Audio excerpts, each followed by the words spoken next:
All right, so I want to share my screen now.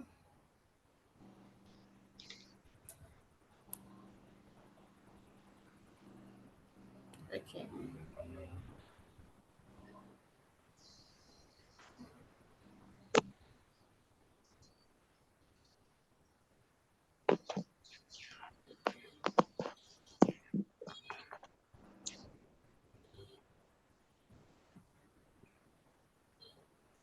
Okay. So Eves and Tech is a platform dedicated to closing the gender gap between women and technology. And recently we expanded our reach. We expanded to immigrants, we expanded to people of color, we expanded to black people generally. So we are bridging the gap between women, immigrants, people of color in general. That is those are the people that we are serving at the moment, and we offer several non-coding courses. And the way we are building this gap is by offering non-coding courses, because of the misconception that people need to get into tech only through coding courses. Meanwhile, they can do it as well without doing so much of coding courses, except along the line they choose to do so, maybe due to interest or any other thing. But it is not the only criteria to get into tech. And we've been doing it for a while, and our students have been working in really fantastic places. So these are the courses that we offer. We have business analysis, data analytics, data governance, product design, product marketing, bioinformatics, Salesforce, amongst others. So this information will not be new to our students that are joining us. It's only going to be new to people that are joining us for the very first time. And a little about our founder, Bisola Alabi. She's a mother of three, and she's also a wife. I mean, she's both managing the home front and also managing our business, and she's doing fantastic in it. She started it over 10 years now, and she has never touched a line of code. And this has helped, and this was what really made her to want to come into the industry, to let people know that they really do not have to do do much with coding before they excel in the tech space, right? So the gap between women and technology, watch families lose their jobs to digitization, and decided to do something about it. And especially those that they feel like, oh, that they are no longer relevant, and they're already giving up. They can learn digital skills that is going to Overbí. help them stay relevant in their workplace and all that. So she set up a platform where women who have increasingly become breadwinners can acquire non-coding technical skills and apply for a high quality job in less than 2 months. The result has been phenomenal, and we are committed to doing more. They got to So work. we are fully trained, we are fully online, and we have trained from 22 countries. As a matter of fact, right now, we have trained from more than that. We have from China, we have from Finland, we have from Suriname, and the likes, several ones from France, from Ghana, and the rest of them. So this has been made possible by the virtue of hands-on training and quality of facilitators who ensures our students get value. We try as much as possible to get good facilitators that will be able to impart knowledge, and I mean the kind of knowledge that is going to be that will be valuable even in the global space. I mean, not just not just in maybe Nigeria or maybe in Canada. Anywhere you get to, you should be able to make use of the same skill. And thank God, What do you want to eat? What tech is a do you eat? universal What do language. you want to It's eat? the same thing that they are speaking in Canada that they will be speaking in UK when it comes to tech. So this who ensures that students get value and also monitor them during interview sessions. Amazingly, we have trained students from various backgrounds such as stay-at-home moms, undergraduates, lawyers, medical doctors, people who wish to immigrate, amongst others. So our aim is that by 2030, we should have trained over 100 million African women through paid and free sessions such as this. As at the moment, we have over 5,000 already that we have already trained, and both paid and free. So we hope that by But it's under. 2030 But it's we'll be able to online. achieve our aim. And not just women, we've also added ladies, young girls to our scheme. Of recent, the our founder Bisola Alabi, she launched a book called Jasmine Discovers Tech, and the book has found so much support from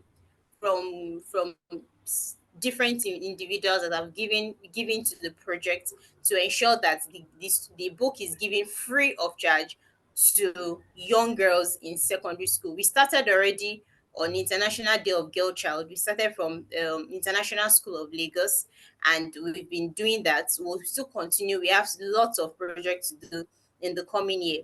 So that is about Heels and Tech, and this is where our students work. This is where our students work. Please, can everyone still hear me? If you We can can hear hear me, you. please unmute Yes, and we say can. yes. All Yes. right, thank you. All right, thank you. So this is where our students work, at least the ones that we know. The ones that we know, this is where they work. And we have lots of people that also want privacy. So we don't put everything out there. We just greet them and then we just take notes of those places. So, um, briefly about our guest. So, our guest tonight is Mr. Tomiwa Adefokun. I really hope I did not mess up that name. I really hope I didn't mess up that name. So he's a lead AI engineer. So Tomiwa is a distinguished technology innovator and the visionary founder behind the revolutionary GPT Desk project. As the lead AI engineer, he has carved a niche in the realm of generative AI, developing platforms that seamlessly blend artificial. This project has empowered users to transform abstract ideas into tangible, impactful solutions, democratizing access to AI technology. All right, so at this point, I'm going to let Mr. Tomiwa do further introduction of himself. Luckily for us, there's something about Tools and Tech. We try as much as possible to build community. So Mr. Tomiwa is husband to one of us, to one of our ex-students. And then we are coming together once again to still work together with our husband. So we enjoy the community we have, our alumni community, wonderful people, even the students in their groups, wonderful people, the way they relate with one another, that will continue to exist between us and Because our students. So at this point, I'm going to be inviting Mr. Tomiwa to please unmute his mic and take up the session. Thank you already very for much. their see.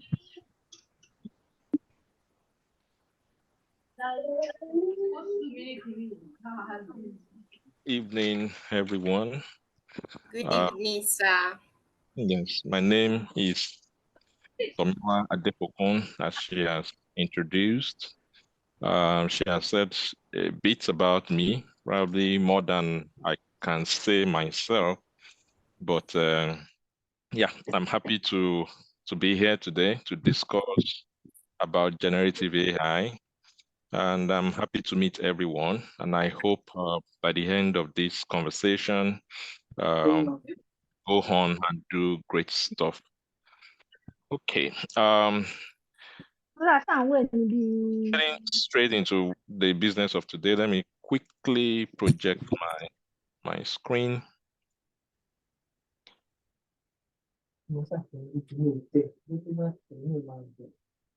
Ó mọ̀ pé máa ń tẹ̀. Ó mọ̀ pé máa ń tẹ̀.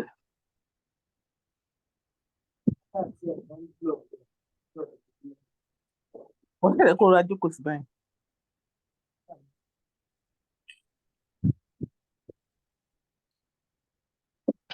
Okay. So we want to discuss about generative AI generally, and we'd also Okay. focus on Oh, how Baba, go back. on how we can, take advantage of this new technology that is, taking the world by storm for our own growth, professionally, in our business, or in anything that we do, essentially. As we go on, we'll see, different benefits of this new technology, the areas where we can leverage it. There is nothing good that is not without challenges. We'll also discuss, some of those challenges, and then we'll go on to demonstrate some solutions and see what we can quickly pick up and do. As EOS and techs focus on no-code solutions, we'll also see how we can get into AI solutions development without using code.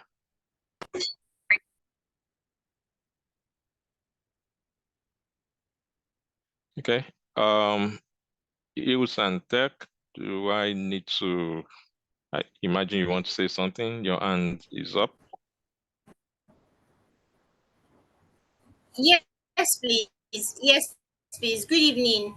Please, can you help mute people who are not speaking, but their mics are chats that said you should please help mute their mics so that they can stop distracting people.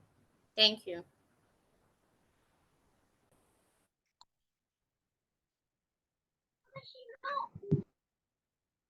Okay. I hope I've not muted myself anyway. No, we can hear you. All right, awesome. Okay, so No, let's you haven't. You have all right. So what's generative AI? I wouldn't be surprised that we have all heard about generative AI. Even if not generative AI, the word ChatGPT has been around for over a year. I think it's ChatGPT became 1 year, like a few days ago, and no,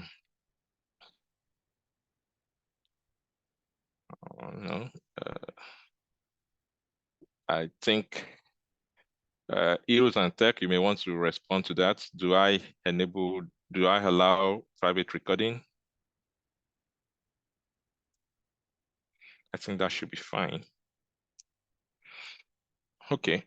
So yeah, so we are familiar with ChatGPT at least, but there are a number of other generative AI projects out there. Google is working very hard to create their own technologies around generative AI. Amazon is doing its bits around generative AI.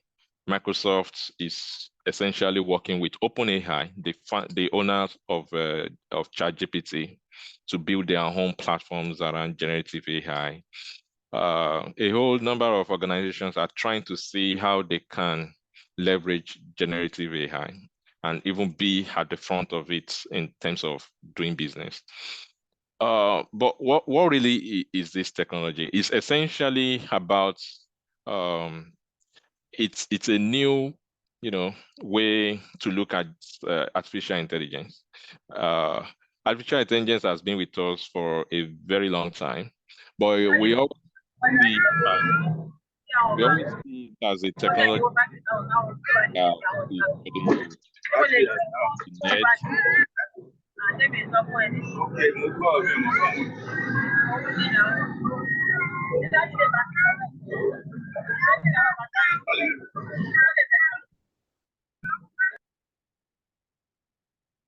Okay. Yeah, so we've always looked at artificial intelligence like something out of this world, something that is reserved to, very special people, extremely talented people. But essentially, we are all talented in our own ways. And what generative AI is doing essentially is to enable us to express our talent in this very special way. It's essentially giving us power as individuals to bring out the best of us, leveraging technologies that has not been within our reach before. So it essentially focuses on creation and innovation. It's about generating new content from, it has like access to, I'm just going to, make this conversation, I'll take it at a level that we can all relate with. We don't want to bore us with, very technical technical terms. So we can think about generative AI as something that helps, generate new ideas, new content, new innovation from, we can imagine that it has access to like global knowledge. The goal is that it will have access to global knowledge. Of course, for now, it doesn't have access to all knowledge everywhere, but there is a process called training, where these humongous technologies are trained with data, with information that is out there. And that training process continues. And the more it's trained, the better it is, and the better it's able to help us in anything we want to do or to generate. From the word generative AI, it's all about generating things. So it's using its own knowledge to create new things for us. You can imagine, maybe a poet writing a very nice poem, or maybe someone who is a graphics designer, generating very beautiful artwork for us. Now imagine that you are able to do that by yourself, just instructing your computer to say, generate a poem for me, generate an image for me on any, form of idea that you have, or a whole lot of other complex, things that we can imagine that before now we are not able to put out. But now we have our computer, our phones, who are equipped with these new technologies, and they are able to put out our thought for us in a very creative way. So moving on, today's conversation, we are going to focus on understanding generative AI, benefits of generative AI, and how to augment our skills to be able to leverage generative AI in our work. So we start with understanding generative AI. We know, like I mentioned before, there are a whole lot of technical, words out there. We are going to just discuss a little bit, because if we don't have any, idea about this, how these things work, we may not be able to appreciate fully, the opportunities that are available to us. So some of those words that we must have heard about is machine learning. Now, machine learning simply talks about your computers learning from data, or processes that you provide to it, and it's then able to take actions on its own. He can make decisions based on data that it has learned from. And then even, very smarter ones are able to even learn from itself, even retrain itself, and the process is becoming continuous. So they are becoming way smarter. So essentially, when you hear about machine learning, we are simply talking about computers learning from data and being able to make decisions from those data. Another word that's being held there would be neural networks. That is essentially what these technologies are based upon. From the word neural network, we are speaking about network of computing resources in the form of the brain. So these neural network technologies are essentially inspired by how neuroscientists understand the brain to work. The brain works by a humongous network of nerves, and then they apply the same idea in computing to network computers at some incredible to create an incredible kind of network of computers that work together to solve problems. In the best of network we used to have would be something like the internet, where my computer can talk to your computer wherever you put it. So far, we can establish a connection over the internet. But the neural network is way more advanced form of network in which information is processed simultaneously across multiple systems in a in a fashion that we didn't have before. Yeah. Some other words that are very close to us that we've heard about would be things like DALL-E. DALL-E is a technology from OpenAI for generating images. We will see into that a little bit in a bit.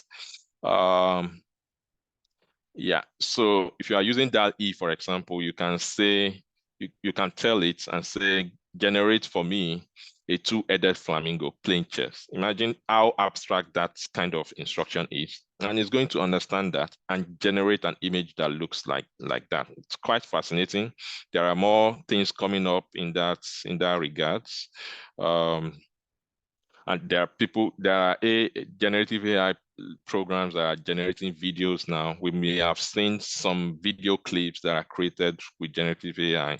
You can imagine what will be happening in, say, 10 years from now, the kind of content that people will be, creating with these technologies.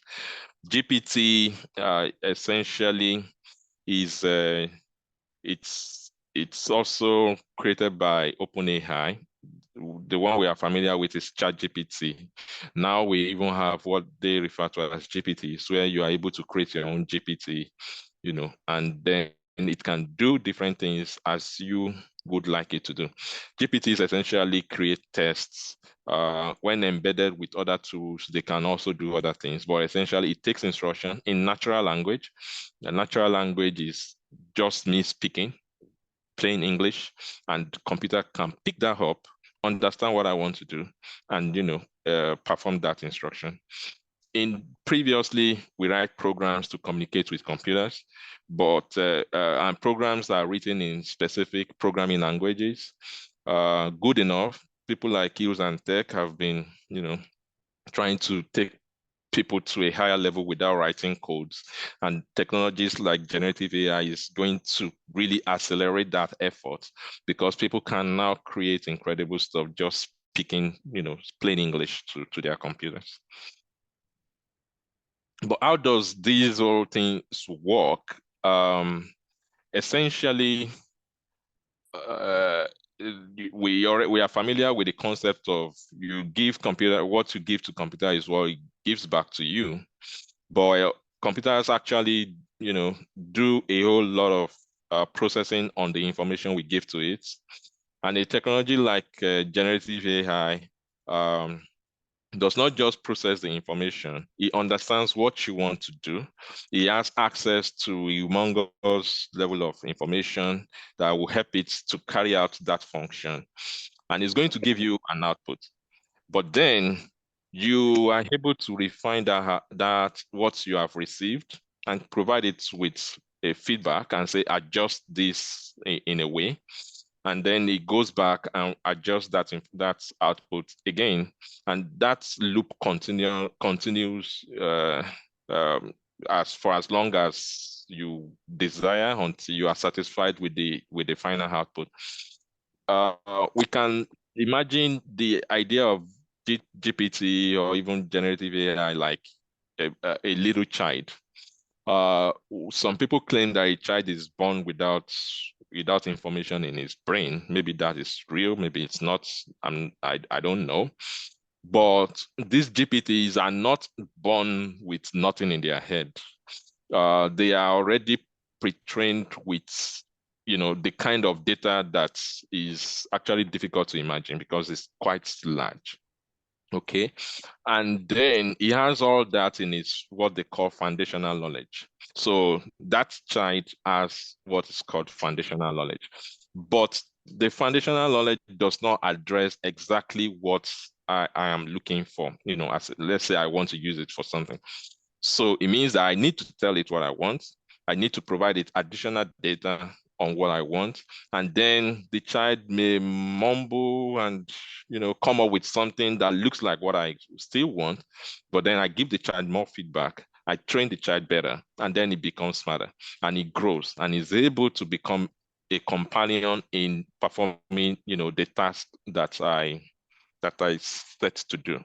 So this is the same concept we can look at. Look at you and with generative AI, you can now have different kind of people or children, for example, who can do great stuff, highly skilled, extremely knowledgeable, but then you can still train them to perform actions the way that you desire.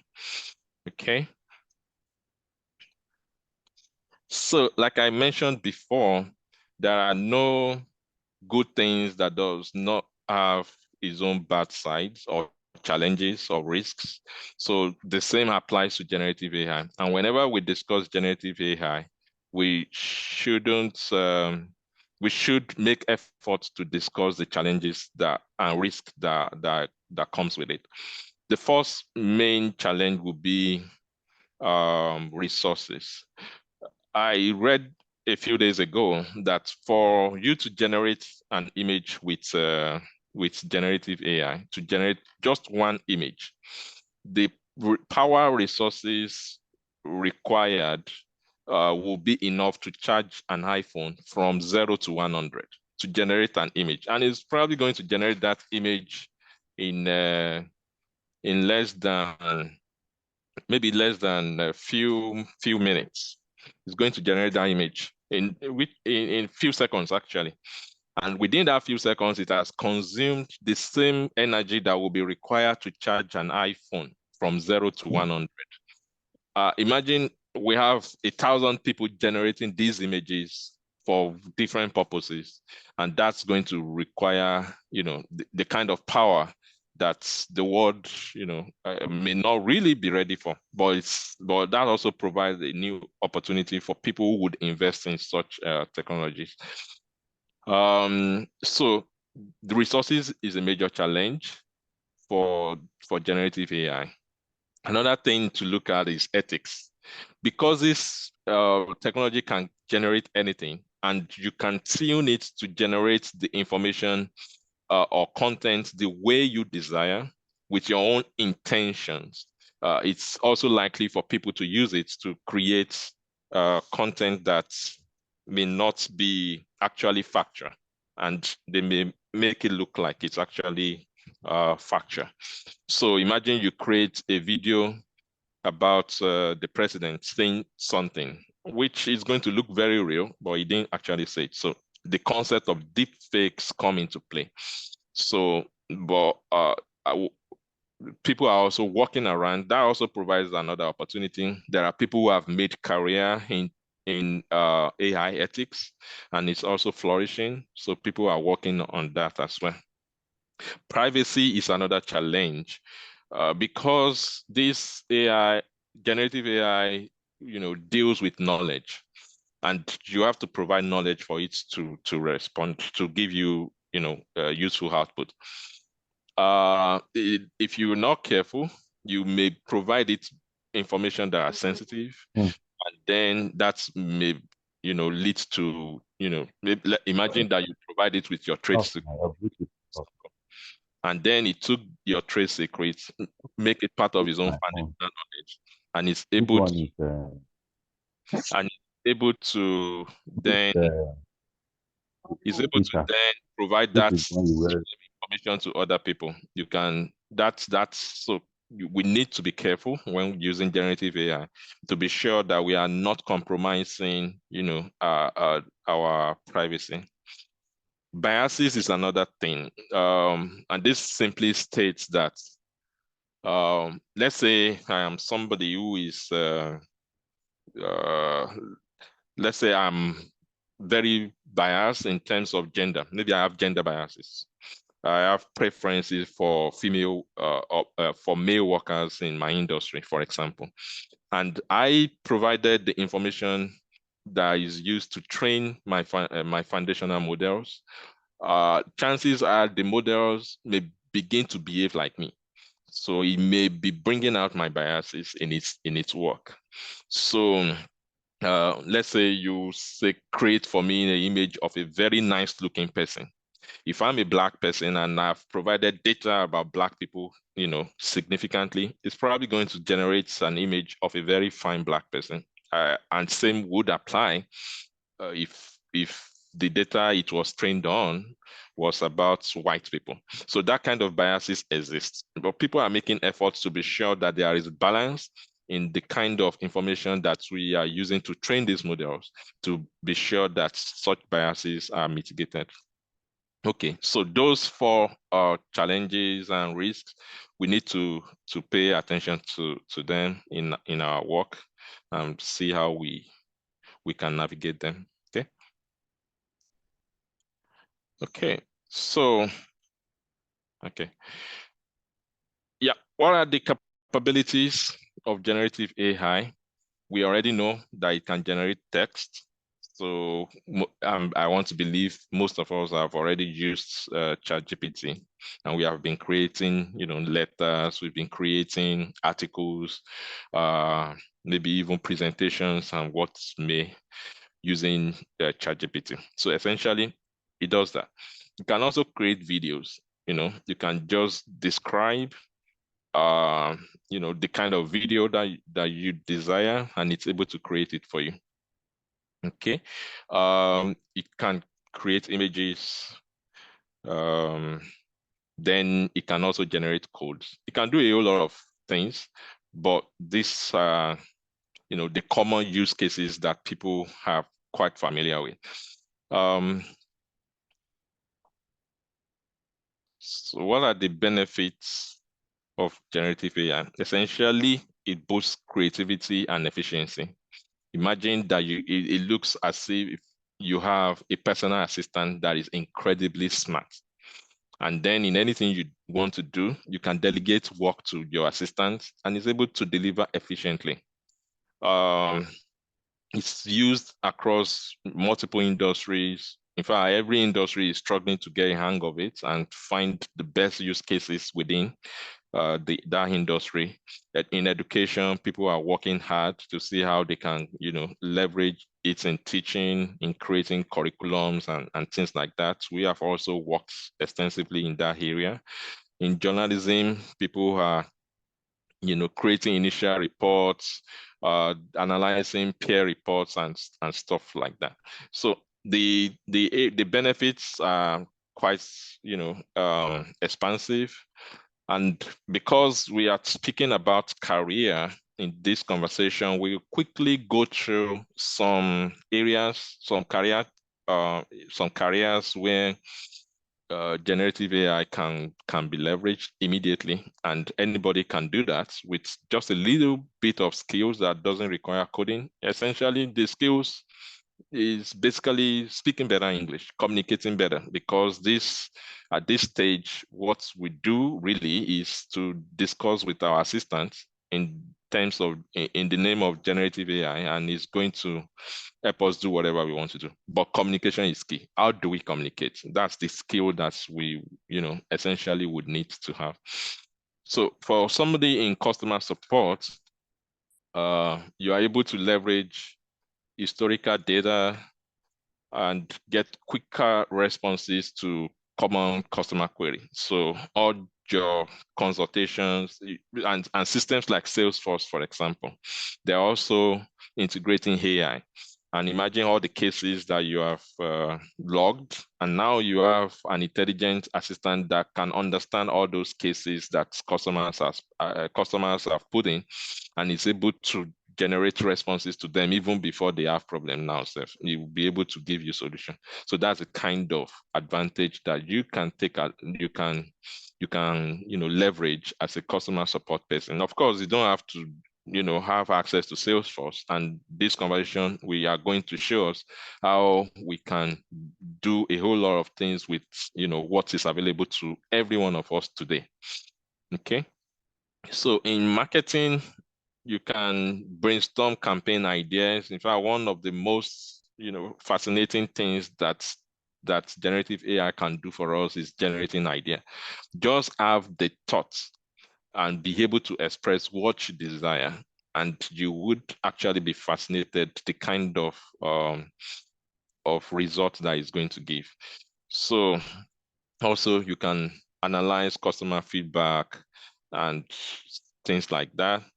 Imagine that you have run a Instagram campaign, for example, and you have a gamut of feedback from your customers, or maybe you have some from Facebook or LinkedIn or wherever, and you have all of these logged in a spreadsheet, and you want to make sense of it, and you just upload that spreadsheet and uh, you ask whichever tool you are using, whichever generative AI tool you are using, say ChatGPT, and you begin to query it. You begin to ask it for trends. You can ask, plot me a graph that shows what time people are engaging. What should I do? A whole lot of things that you can come up with. So far, you have the data and you're able to provide it to it. Then it goes to work and is able to help you to answer any kind of question that you may have. That's some, some expertise that you may have to pay for if you are not trained in analyzing such information. Even if you are trained in analyzing data, you may not be trained as a marketer. You may not be trained in brand communication and things like that. But these AI technologies have those inherent, knowledge, and they are able to deliver. You only need to tell it that act as a brand advisor, for example. Look at my data and tell me something, and it's going to do it for you. Okay. People in supply chain can also manage historical sales, market trends.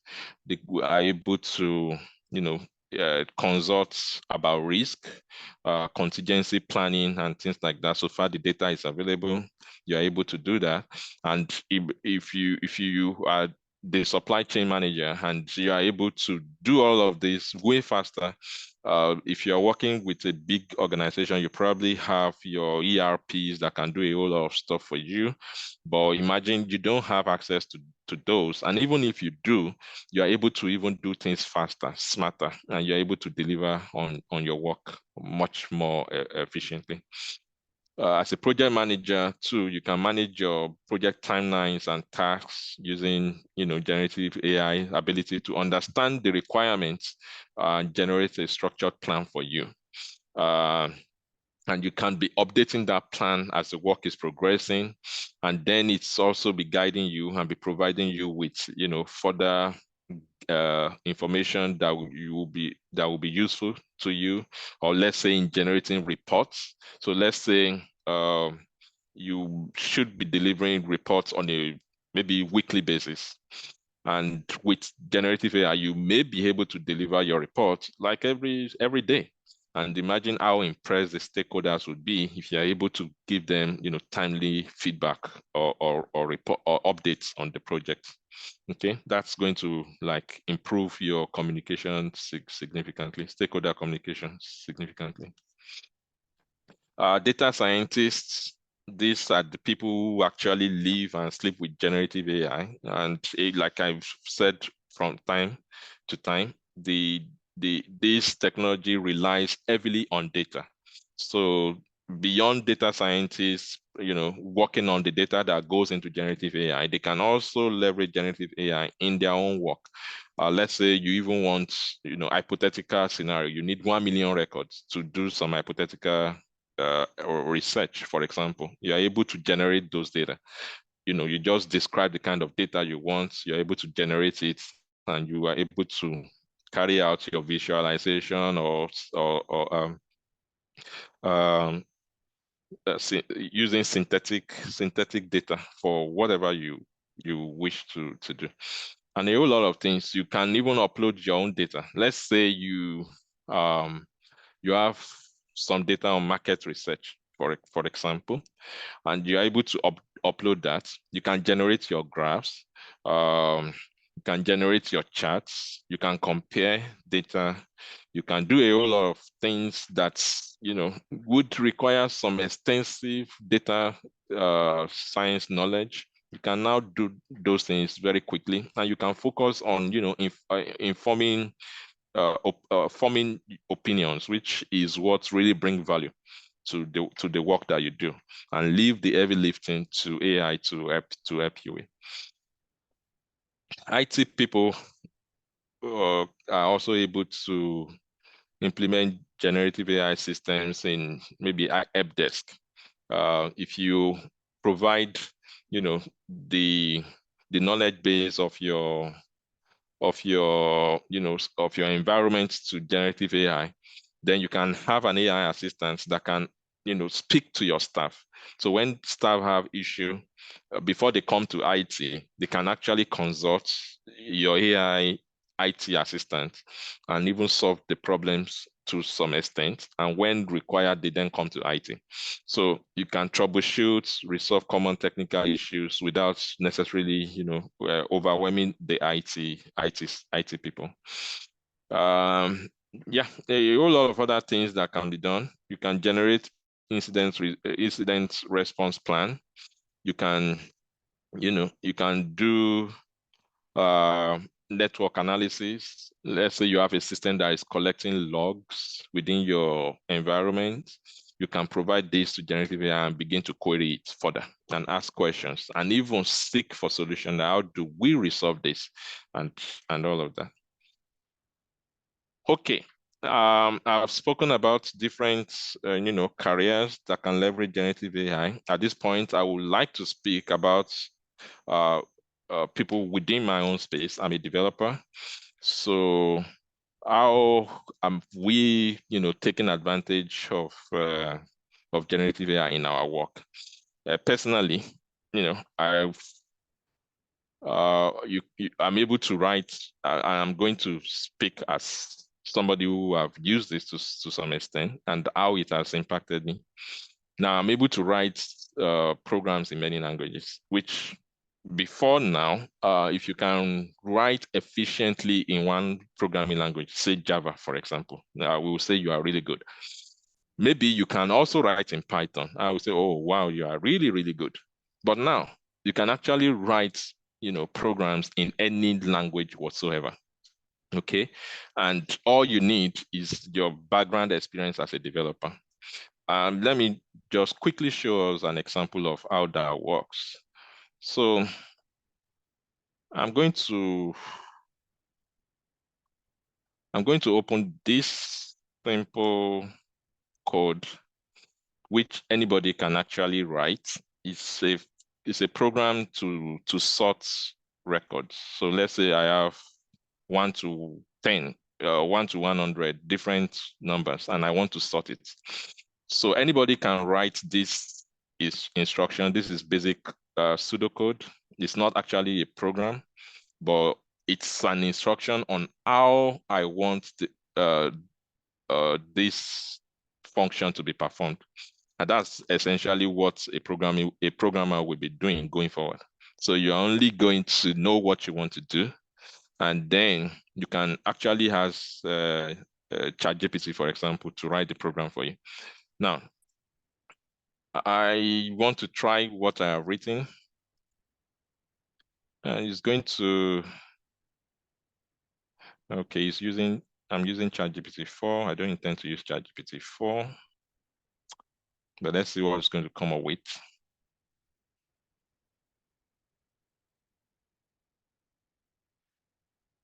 Okay, ChatGPT 4 is a bit more advanced. It can do way more than the previous versions. So what this code is going to do, like, this is not a programming language. This is close to English language, but it's structured it's written in a structured manner. Okay, it's not a programming language, but he understood what I want to do. And this logic is actually very essential when you are working with generative AI. If you are able to, provide your instruction in a very detailed, structured manner, you are better guaranteed of good results. So what I'm saying you should do here is essentially generate 10 numbers between 1 and 10 randomly, and then sort the numbers in increasing format. Now, let's say I've never been a programmer and I am able to write an instruction that can do this. Then I can generate codes. I can generate a programming code to do that, and then I can use it in my project. Okay, so I'm putting back, this is ChatGPT 3.5, which, okay, it did the same thing. And I'm going to say, generate a Python code for this, a Python code for this. Okay, so this is the Python, implementation of this instruction that I have here. Okay, imagine I have never written Java before, and I say, okay, generate it in Java. Generate it in Java.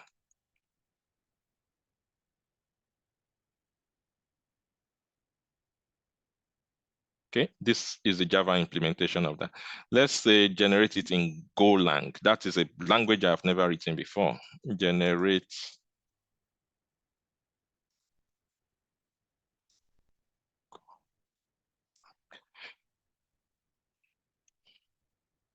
Okay, so like I said, Golang is a language that I've never written before. Now, if I'm going for an interview, for example, and they're asking me, can you write a program in Golang? I think my answer would be yes, because I know how to structure instructions that can work in a program. And then I know I can always use ChatGPT to generate the code, and it's going to work extremely well. So that's one way that I've personally taken advantage of ChatGPT or generative AI as a software engineer. Now, another thing is you can create HTML or CSS from graphic design. In the realm of application development, a number of us may be familiar with this concept, where you have somebody who is great at creating visual images and stuff. We call them where some you may call them graphic designer, some who have gone ahead to do more, we call them user interface, user experience professionals. I'm sure Hills and Tech have trained a number of people in that. Now, this is a real life project where somebody, a graphics designer did this.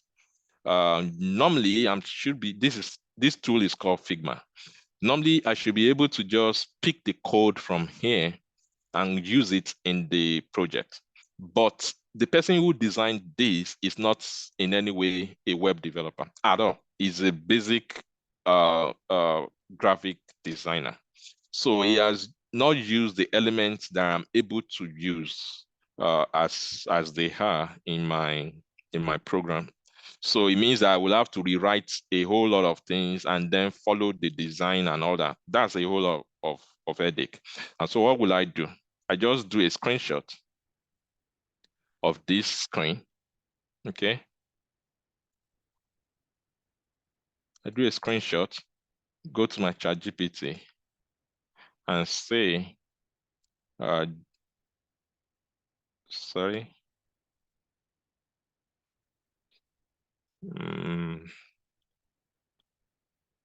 Okay, say generate the HTML and CSS. This HTML and CSS are essentially the front end, languages to create any visual representation on a web page for this screen. Okay.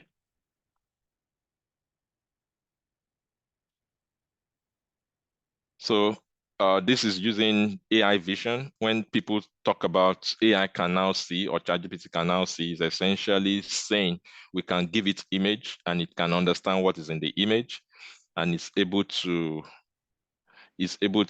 then take our instruction. It has looked at this image.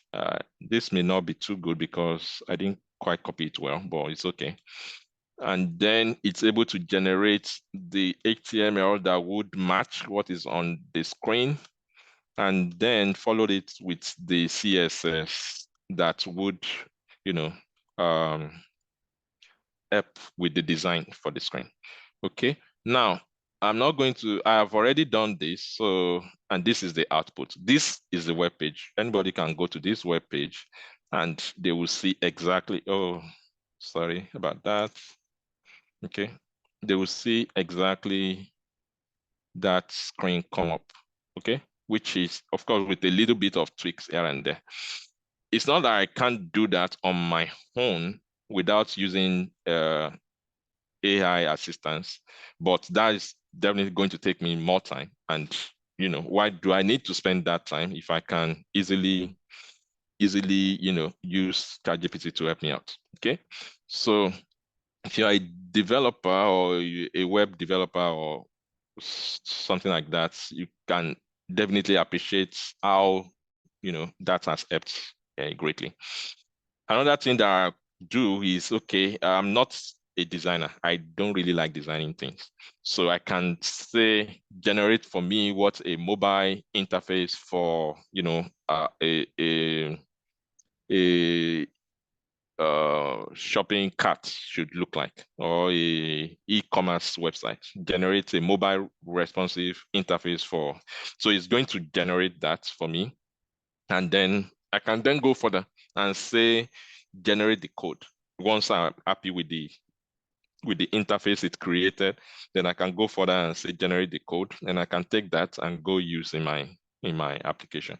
Yes, people talk about the developers are going to be eliminated when AI becomes too good that it can create any application for people. I don't think we are, well, maybe we will, but at the moment, we are not really going to have something like that. What we are going to have are people who are able to leverage AI in development work, and they are able to do things, way faster and more in a very more efficient way. So personally, what am I doing? Knowing that this is going to happen, it's enough to compete with the very young, smart guys coming up.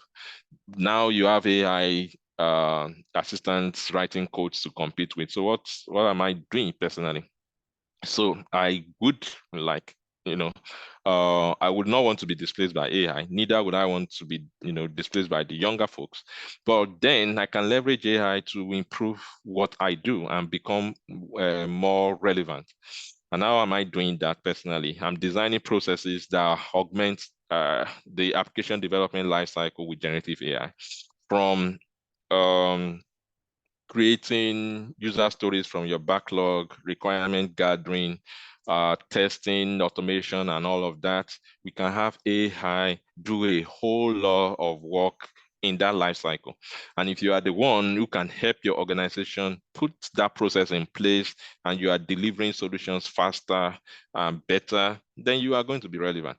It may reduce the amount of code you are writing, the lines of code you are writing may be reducing because you are now leveraging AI to do a whole lot of heavy lifting for you. But yet you would be very relevant because you are able to deliver more value to the business. And I'm also creating tools that will make it even easier for people and businesses to create their AI solutions. Before now, we have the ChatGPT 3.5, and then you are quite limited in what you can do. Now you have ChatGPT 4 and beyond, and the technologies are getting better. Microsoft is investing, in tools that help people to do things also. And then I feel, okay, that's an area where I can also help. Those people are going to charge you a whole lot. And today you are able to create applications using my technologies. And those are things that I am also doing to contribute in this terrain. Okay, so what have I done? The platform called GPT Desk is a place where you are able to create your own AI apps without writing any code. And we are going to see that, shortly. I created the Harmonist, which is like a AI mediator that bringing the third party into your conversation to help you, streamline the conversation and, come to a resolution faster. I created MicroTutor, which is a learning platform that leverages AI to teach, to generate learning contents and all of that for professionals and learners. I also worked on Faith Up, which is a dedicated Christian, support, providing, guidance, spiritual encouragement, spiritual guidance, counseling to people, based on Christian faith. So these are all experimental projects. And these are things that, anybody can begin to work with and build their own things. So these are other ways that you can enhance yourself. So one way is to, enhance the work that you do using generative AI, become better professional, become smarter, deliver more value to your business. Another way is you can also create solutions that people would subscribe to or people would pay to use. Okay, that's another way you can create value or even, take advantage of generative AI. Another way to take advantage of generative AI is you can also sell prompt scripts. Prompt scripts are instructions that you give to generative AI systems that would give, responses or to perform a set of instructions. So this one I have on the screen is just an example of something that somebody created. I did not create this one. Somebody created it. I saw it in the store. This person would probably not spend, I don't even know what this thing does, but whatever it does, I don't believe he would have spent more than 2 nights to create it. And as at the time I took this screenshot, this script has been in the store for just three weeks. And it has already sold 742 items. At $9.99, if you calculate that in Naira, that would be like 7 million Naira in 3 weeks of sale. Not many people have the kind of product that can sell, and this is not Yahoo Yahoo, for example. Not many people have that kind of revenue in 3 weeks. So, and this person is not in any way different from any one of us. You can begin to learn how to write these scripts, and you can begin to commercialize your scripts if you wish. Or let's say you work in an organization that is already adopting generative AI extensively, you can also begin to add value to your colleagues, add value to the processes in your business, writing, better instructions. Let me not use the word script because that sounds like technology. Better instructions for generative AI. And there are learning, tools and materials that can help you get started to start doing that. Okay. Why should we augment our skills with AI? I would want to ask that question and say, why should we not? Because it's not something that I think we can actually afford not to do. A research by Harvard at Boston Consulting Group showed that AI assistant consultants completed their tasks 25% faster and accomplished 12% more tasks and produced work that are 40% higher in quality than people who are not using AI to assist themselves. Now, this, of course, BCG is one of the biggest consulting firms in the world. You can imagine that they have some of the smartest, people in their employ. And if these people are already, differentiating themselves, consultant to consultant now, differentiating themselves using AI tools to upskill and, upgrade the level of work that they do, then it means that there is so much value in that in generative AI for us. Microsoft did an analysis where they examined the use of GitHub AI Copilot. That's a tool that can help a developer in writing their code. So as you are programming as a developer, the Copilot tool is also predicting what you should type next, generating more code for you, accessing the code that you are writing, and all that. It's like having a co-programmer. There is a concept in programming called peer programming.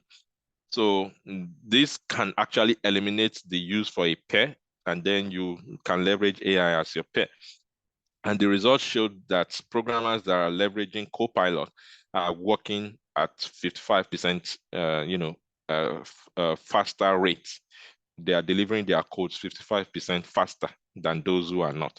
So I saw this article on Business Insider actually yesterday that says the world is splitting between those who use ChatGPT to get better and smarter and richer, and everyone else, and that's a fact. People have started making money. People are already, getting promotions at work. People are also changing jobs already. There are people who are reaching out to those that are, becoming, evidently better at what they do, just because they are leveraging generative AI. They have not gone on any essential, any form of advanced training. All they have done is leverage, ChatGPT that is available to everybody in what they do, and they are becoming smarter. And when you are smarter, you command more value, and then ultimately it brings more money. Okay, so moving on. How do we get to augment our skills? There are different levels to this. Since we at EOS and Tech focus more on no code to low code, skill sets. People at the beginner level should be able to get started using AI, building AI solutions, without writing code already. There are tutorials and lessons, Google AI education, Intel AI for citizens, IBM AI for professional certificate, and all that for people who want to get started at different, levels of entry. For intermediate level, you are getting deeper. You want to work on deep learning specialization, Google machine learning with TensorFlow, Google advanced machine learning with TensorFlow. Then you are getting even better at advanced level. You have NVIDIA. NVIDIA produces the chips that generative AI technologies run on, and they are also producing some resources for generative AI, and they're also training as well. And then there are professional certificates in computer vision, from University of Washington. So these are different levels, and at any level at all, you may also be interested in Microsoft certificates for Azure AI Fundamentals, Google Professional Machine Learning Engineer, AWS Machine Learning, and all of that. Yeah, I do not want to dissuade us to say, oh, these are a bit technical. No, we can begin our journey from the beginner level, and right away, we would be starting with the no code part of things.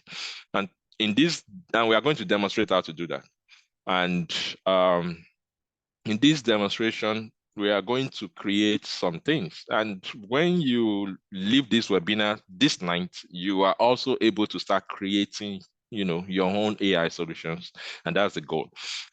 So there are a few ways that you can get started. Okay, if you have access to ChatGPT Enterprise, maybe your business has subscribed to ChatGPT Enterprise, you may be able to create your AI, your GPTs or your AI solutions directly on ChatGPT. Okay, if you are subscribed to ChatGPT Plus, that costs $20 per month as at now.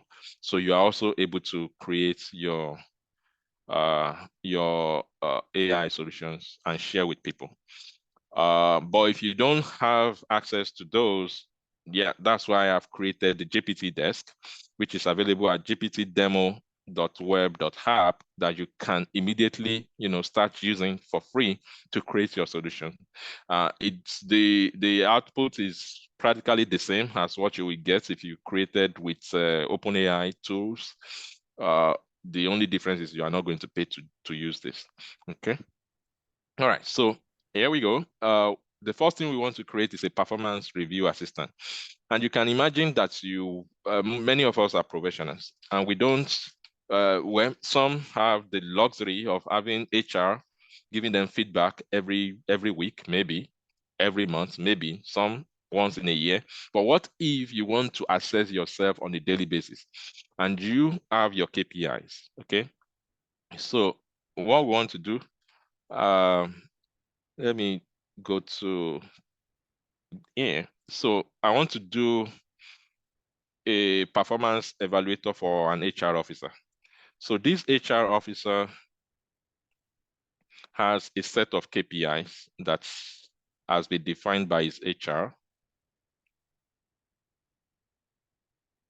Okay, so this is just hypothetical. It's just something I generated. Your KPI would be different from this, but let's just use this as an example.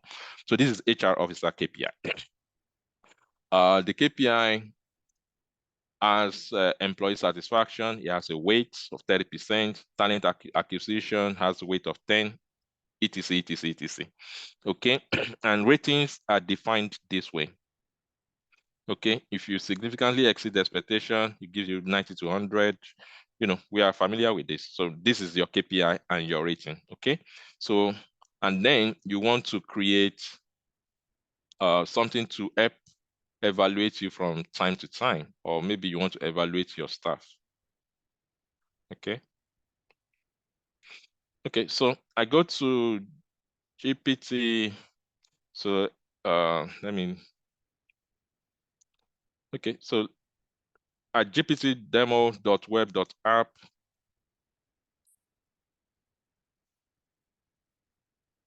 we have some solutions there already, something around family medical desk, blah, blah, blah, blah, blah, blah, blah. But what I want to do now is I want to create a solution.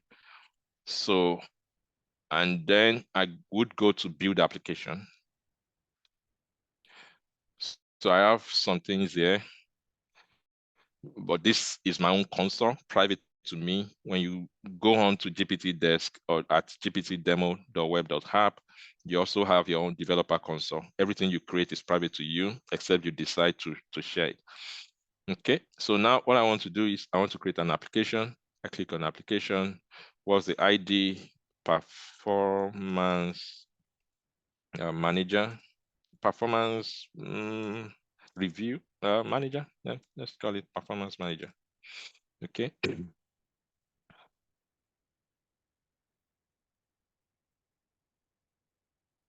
Okay, what do I want to call the agent name when it's chatting with me? Performance PM, P manager. Let's just call it something fancy. P manager, okay? Then give it the development team. This one maybe is HR labs. Maybe that's what you do. Evaluate HR officer, performance of HR officer. Evaluate the performance of HR officer.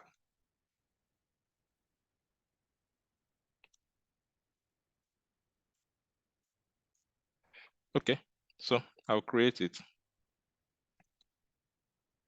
And then immediately it takes me to the lab, to the console for this application, to the settings. And all I need to do really is to provide it the instruction. The instruction is what is described as action prompt so that we don't waste time. I already have that written down here. Okay, so this is the, and you can see it's basic English. Okay, it's basic English that I've written here. I only told it what to do.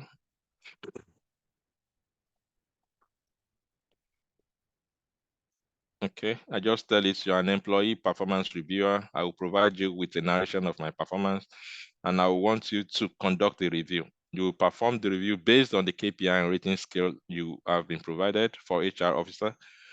Do your best to extract the metrics from the narration. If multiple narrations are provided, provide reviews for each staff. Okay, yeah, this is me giving instruction to my assistant. Let's think of it that way. And this assistant is so knowledgeable and it will always do exactly what I asked it to do. Okay, so how do I want it to behave apart from knowing what I want it to do? This is what is defined under contextual guideline. And there I say start by asking for the narration for my performance. So when we start, it's going to ask, tell me about your performance. And then I will just describe what I have done, maybe for the week. And after receiving the narration, provide the rating, the weighted score for each KPI, and the rationale for your rating in a tabular format. Include the overall score and rating. Be sure to present the result in a tabular format. Okay, that's just double emphasizing that I would want it in a tabular format. Okay, so what template do I want to use? For this purpose, I just leave it at default, and that will be that. Okay.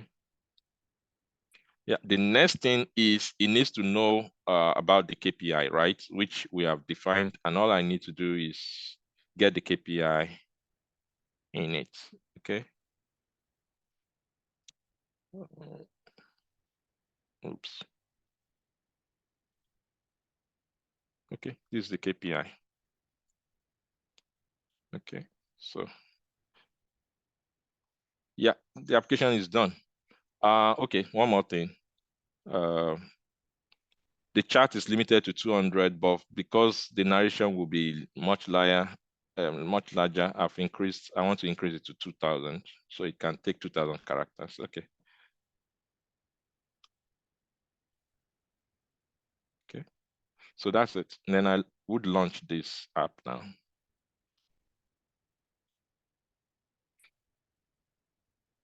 Okay, and within the few seconds of that we spent, you have already created your own, AI app.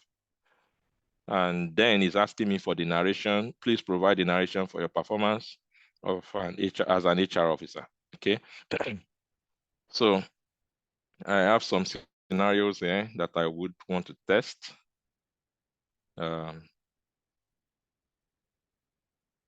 Okay, so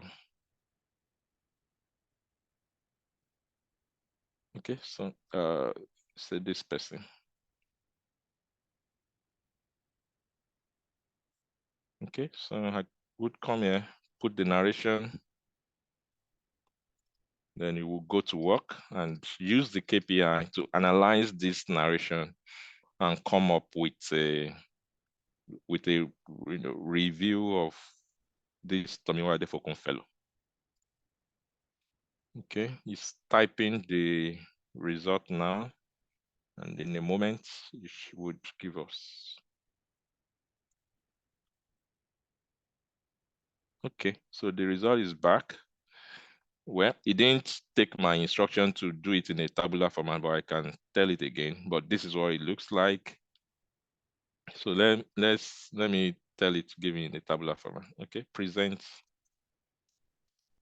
the results in a tabular format.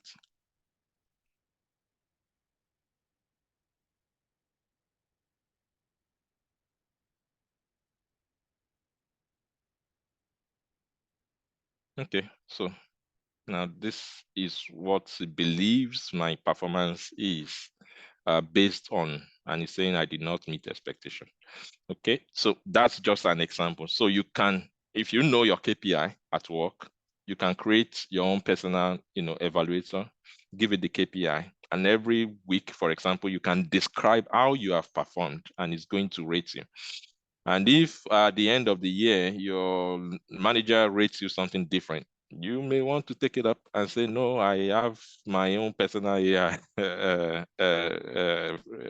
performance reviewer that feels differently. That's just kidding, but yeah, that's just something that you can create. Okay, let's go back. Okay, the next thing we can look at is an AI tutor. How can we create an AI tutor? Okay. For this, we'll be leveraging.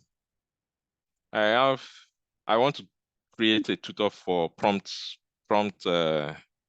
design, something that can teach us how to write good prompts. Okay, and I don't have more than the guideline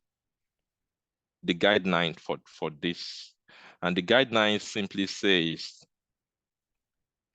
these are understanding the task.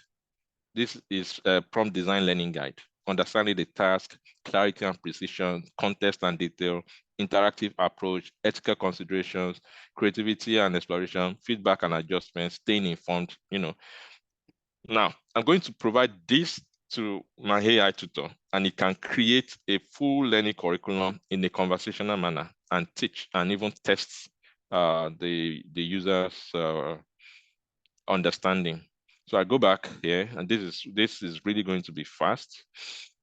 Just call it prompt tutor, prompt tutor, prompt tutor, prompt design. prompt tutor, development team, AI, labs, description, prompt design, learning. Nothing more than that. Okay, create it.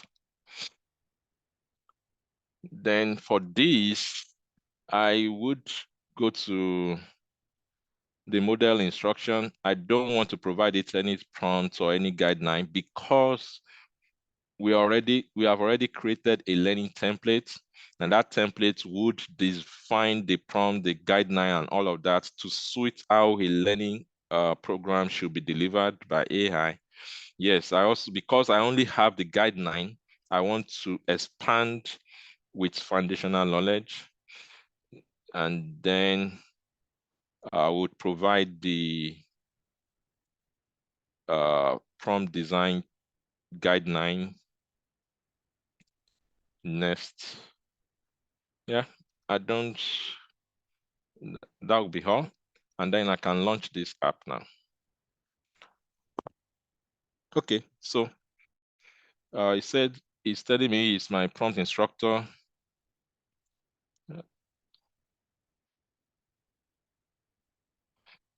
Let me restart it.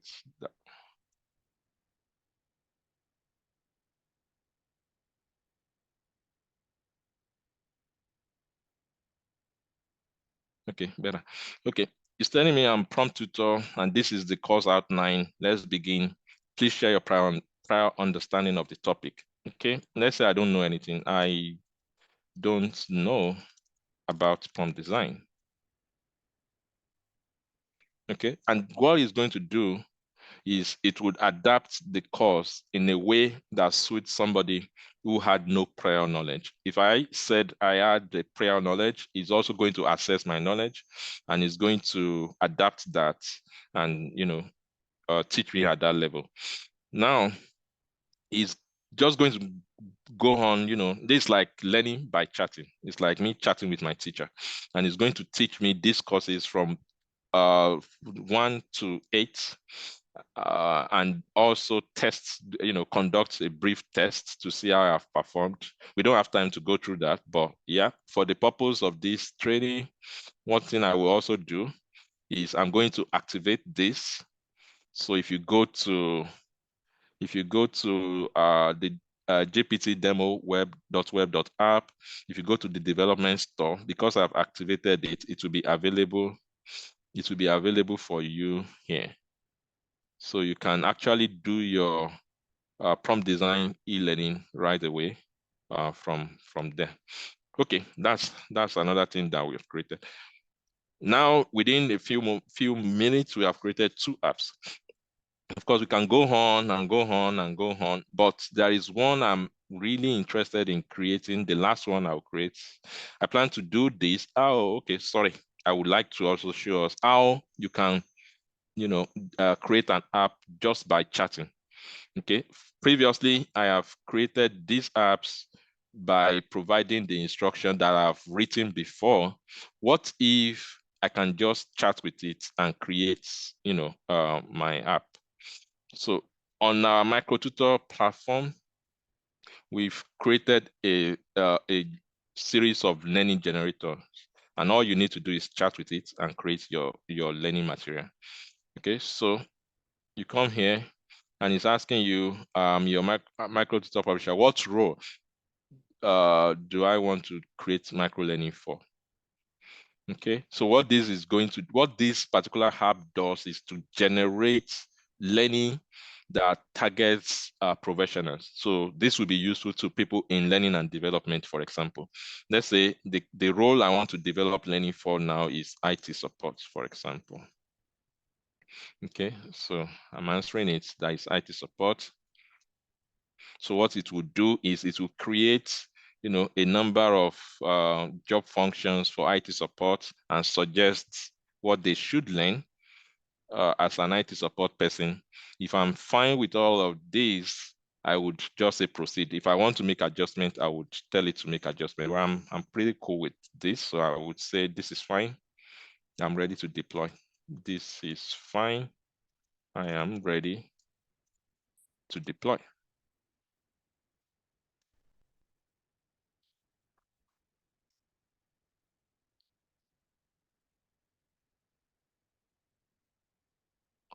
Okay, so it's suggesting some, when we were creating, using the console, these are some information we were providing, but this is a conversational app builder, and it's going to suggest some things to you. You can change it. In this case, I'm going to accept all of this. I'm okay with the recommended.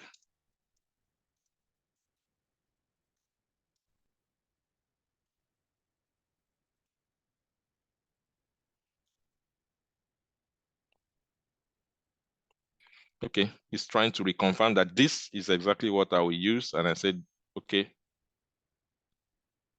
Okay.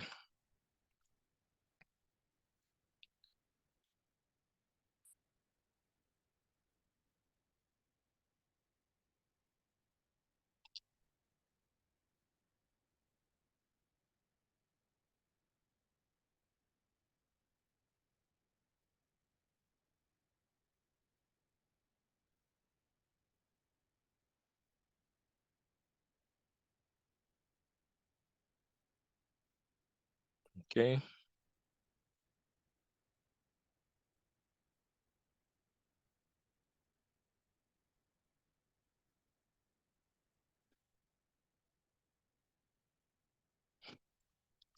Okay, why this wait?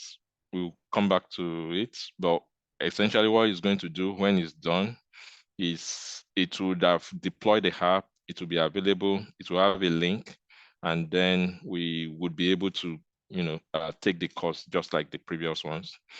Okay.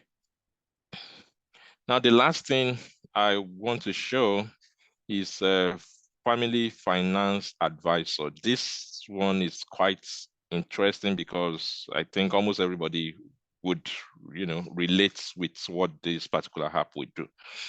And what it's going to do is an expert in budgeting, smart shopping, meal planning, and stuff like that. So I'll go to the demo. Let me check that I don't have connectivity issue. Okay. Okay, so now I want to create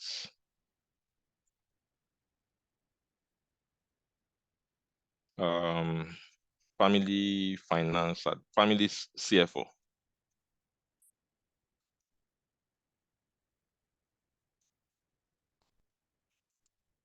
Family finance advisor. Okay, the GPT name is family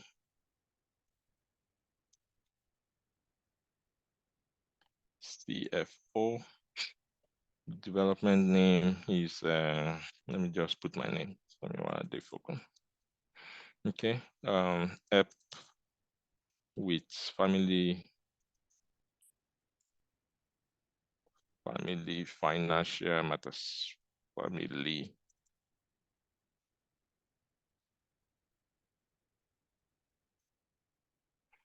Okay.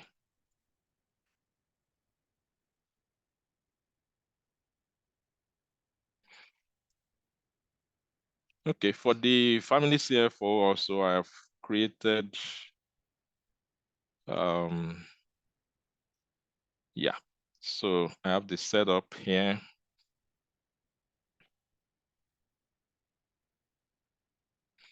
So this is the prompt, and all it's going to do is going to look at the history, the family's historical spending, and then it will use that to guide on, anything they ask it. Okay, still default template. Now, where is the family history, spending history? Is essentially like scanning your transaction slips, just some small stuff, from Passmart Mall, you bought some things, these are the prices.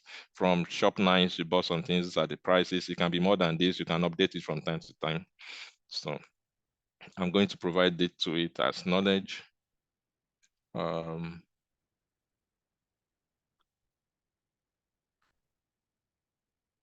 CFO, grocery, Nigerian. Okay.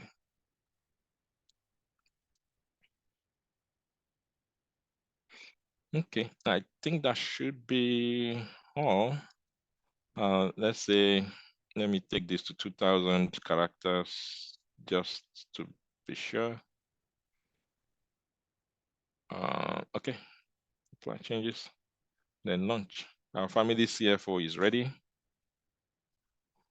And then he's asking me, would you like me to generate a meal plan for the week based on your grocery shopping history? Yes, that's what I would like to do. Generate a meal plan for the week.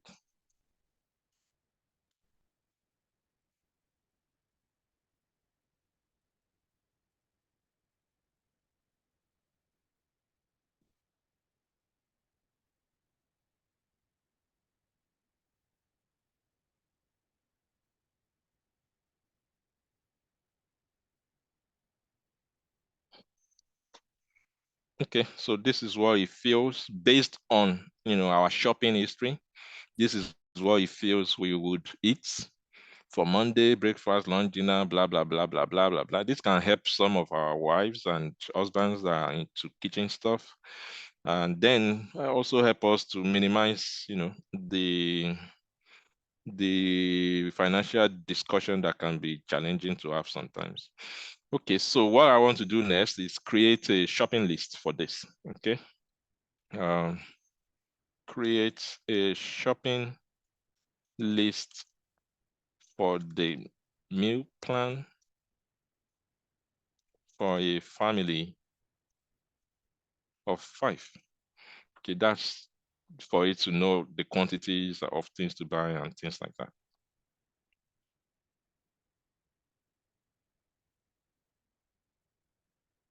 Okay, so what he's doing is looking into the history of our shopping.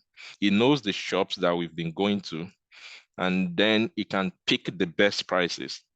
Yeah, so if we, this is definitely going to help to, make the shopping, cheaper, because it's using best prices from different shops. And I can decide to just go to one if I don't have time. Maybe I want to consider something like transport fee. I think I have a question around that. Okay, I'm not sure I wrote it down. Okay, maybe it's in the setup. Yeah. I have a question around that. Okay, assuming transport cost to shop nice is 2,000 naira, and the transport cost to shop mart is 1,000 naira. Where should I go to for this shopping? Okay, let's ask it this question and see how it's going to respond. So this is saying factor in transport costs, and let's see what it's going to say. Okay, so you say, given the transportation costs you mentioned, let's compare the costs. If we go to Shop Nice to buy everything, it's going to cost us 36,500 naira. If you go to Passmart to buy everything, including transportation, it's going to cost us 35,000 naira. So would recommend we go to Passmart to do this shopping. Okay, so this is something anybody can, do, and we can imagine different ways that that a similar application can help us. Maybe it's in procurement in your office. Maybe it's different kind of budgeting needs that you need somebody to help you, think about all the data you have and make sense of it and give you good recommendation. These are things you would likely want to pay for, but now you can do that by yourself, just knowing what you want to do, and then you are able to build your assistants by yourself, and then you are able to get the work done.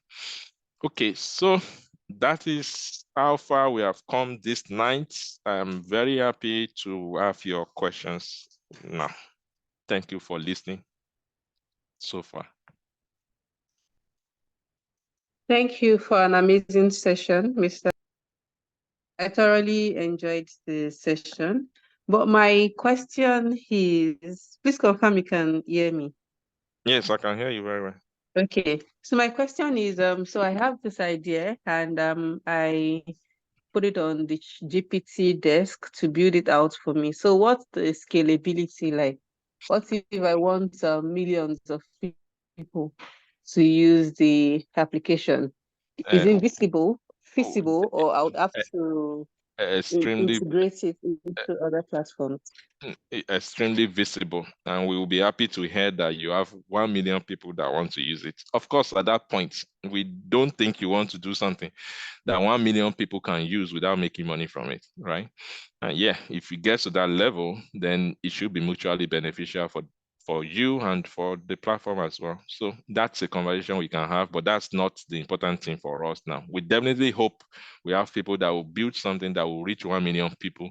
But what is really important for us at this time is for people to be able to learn the skills that they need, to get better at their work, or maybe eventually to build things that they can commercialize. But to ensure that people are able to learn is the reason we have built the GPT desk for now. Yeah, but for scalability, yeah, the platform itself is running on Google infrastructures, and yeah, it's pretty scalable. Okay, thank you. Yeah, thank I you. would like for others to ask questions too.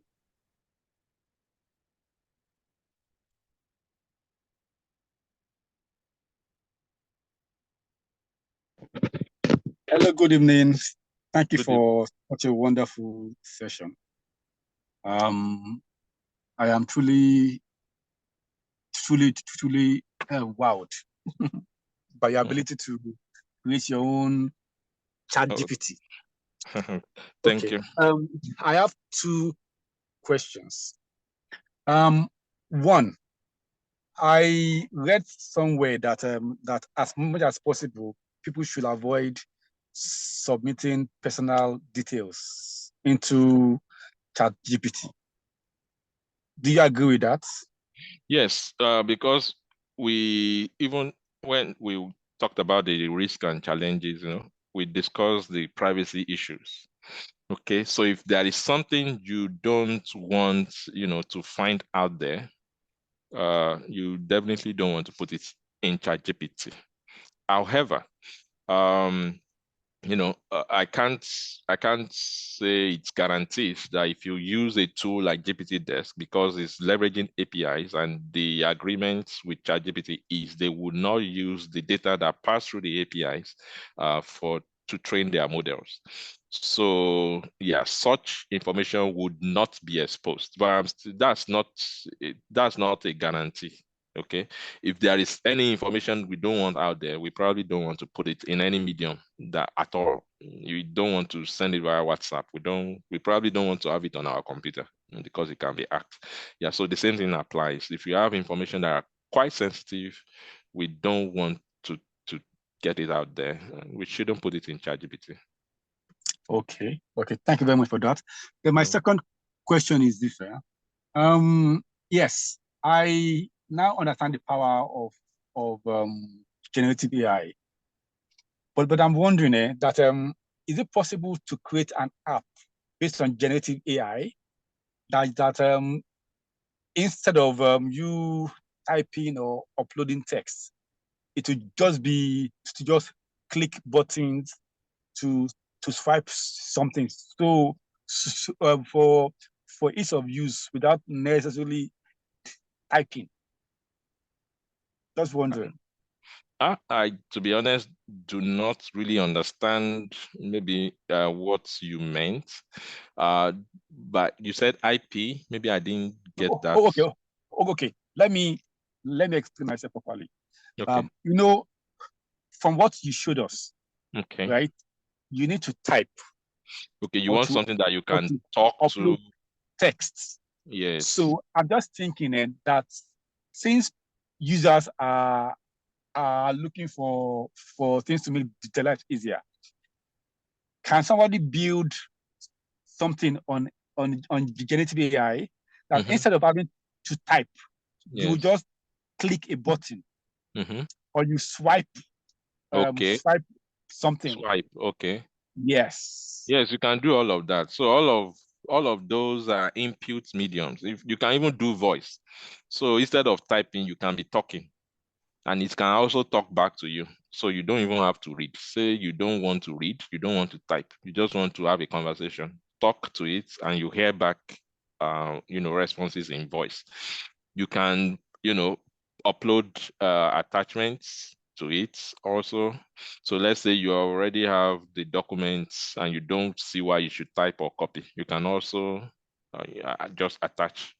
For example, when I was building something like this, if I wanted users to attach, if I go to user experience, if I want users to attach, documents when using this particular app, I would just enable it here, okay, and say you can attach files up to this so quantity. Now, if I launch it now,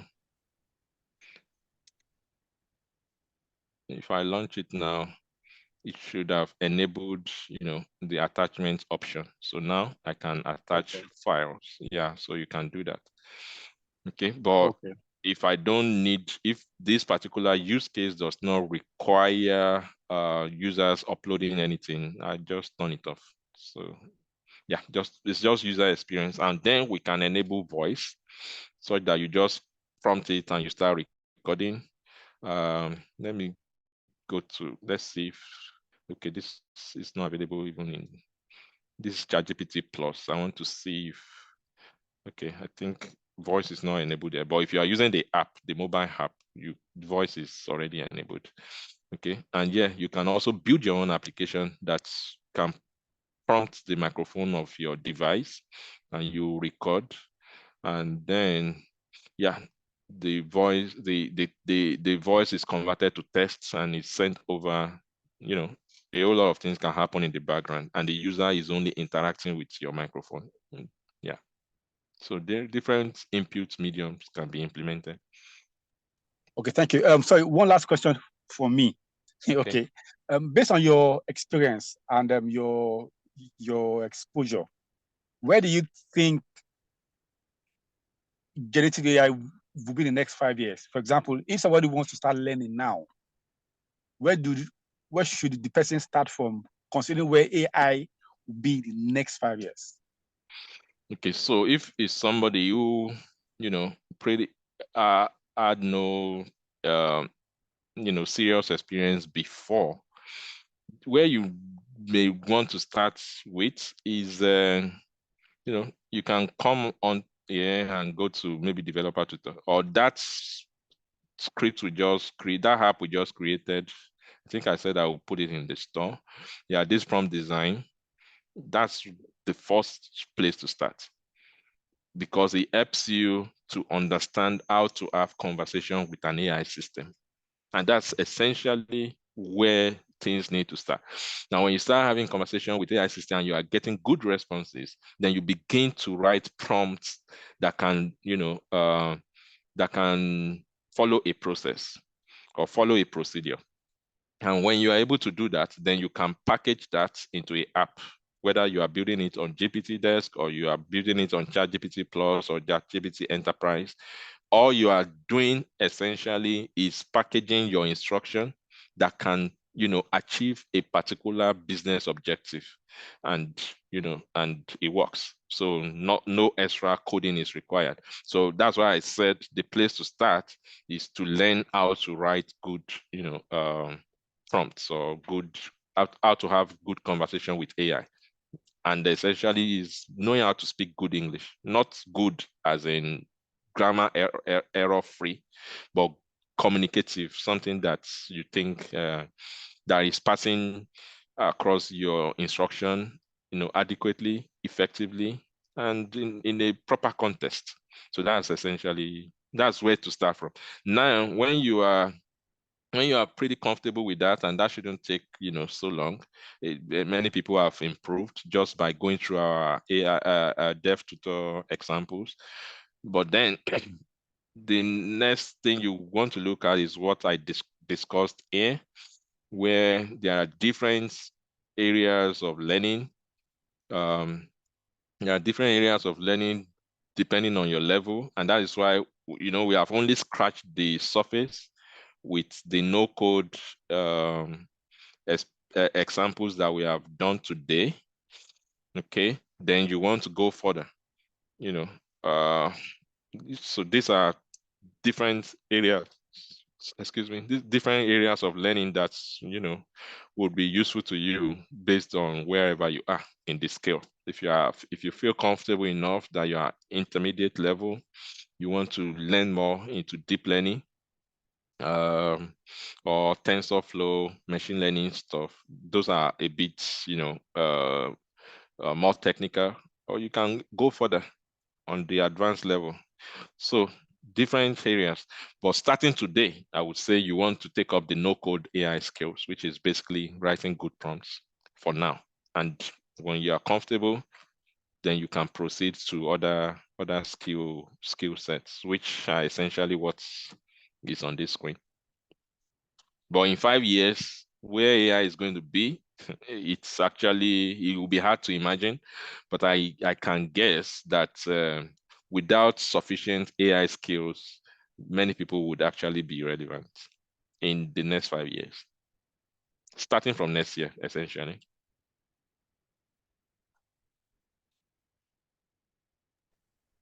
Okay, I hope that answers Thank the you very question. much. Yeah, Yeah, well, thank you very much. It does. yeah. Okay, Okay. Good evening. good evening. I have a question. I think you have begun to answer it. Thank you for the presentation. Welcome. So I noticed that when you were prompting or instructing your AI on with the desk, you were copying some files in is it Visual Yeah, Studio Code? Visual Studio Code, but you don't need Visual Studio Code. That's just any tests of documents, any test software would work. Yeah. Okay. Okay, so the question I wanted to ask, which I suspect you've answered, is the logic and the skill to be able to, when you decide what you want to build, to be able to come up with those text messages, not text messages, but you the text instructions Okay. in that sequencing. How do you gain that skill? Because for me, that seems to be the foundation of being able to engage in this context of not just prompting but building something else. Is this the same route as Yeah, learning to prompt or exactly. prompt engineering? It is actually. It is. It is, you are correct. It's prompt design and prompt engineering. Starting from prompt design, then prompt engineering, they work hand in hand. Sometimes it's difficult to separate the two, but it's essentially, you know, and you have actually, you know, used the right words, giving your instruction in sequential order to get the result that you are looking for. And that thought process is the concept of prompt engineering. And or prompt design or prompt engineering. And I want to believe that that is a skill that everybody will need to have. Even if you can't write any code to build any AI application, but that skill to be able to communicate effectively with an AI system is going to be very much in demand. Like, I believe everybody needs to have that skill. Okay. Okay, so what's the best way to build on this? Like, is it the foundation? I can see the beginner level recommendations you've made from Google and Intel. So it's just to go on a self-learning journey with it, right? I think EOS and Tech may be able to answer that better. As a learning organization, I just Okay. like the opportunity to discuss this with everyone. Yeah. Okay, yeah, so let me Okay. answer that question. So if you're an alumni, before we get to bed, I'm going to share like a Google link where you can just take some course on artificial intelligence, LLMs and all of that. However, the practical side of it, I can guarantee you that you would not be able to learn it on all of those platforms. So we would be launching the hands-on course on Use and Tech come January. So I hope I Okay, answered the same. question. Yeah, Yeah, thank you. you're welcome. But before then, I'll share all of the platforms where you can just take a theoretical, class to have an understanding of how it works. But for the hands-on approach on how to build your products, how to work effectively at your place of work, right? All of that will be done in class. Okay, so this links you're going to share, are you sharing it to the Telegram group? Well, okay. Yes, on the both on the Telegram, and we have several groups, so we just share everything there. You can confirm what Okay. group you're on, so we'll be sure as to where to drop the links. Okay. 1 minute, let me just check because I'm not sure exactly. All right, then quick question for the prompt I'm on the engineering Hills and Tech community. Okay. Yeah. Then for the prompt engineering, this question is for Mr. Adefokun. Is it the same prompt engineering roles where there was an hype? Well, there was an hype about the salary being about $850,000 or something like that. It is the same. It's not different. It's the same. Okay.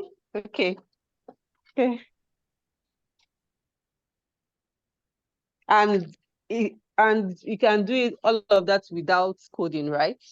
Yes, essentially. Okay. All right, sir. Okay, so let me allow any other person to ask questions. Okay, Sylvia's hand has been up for a bit. So. Thank you.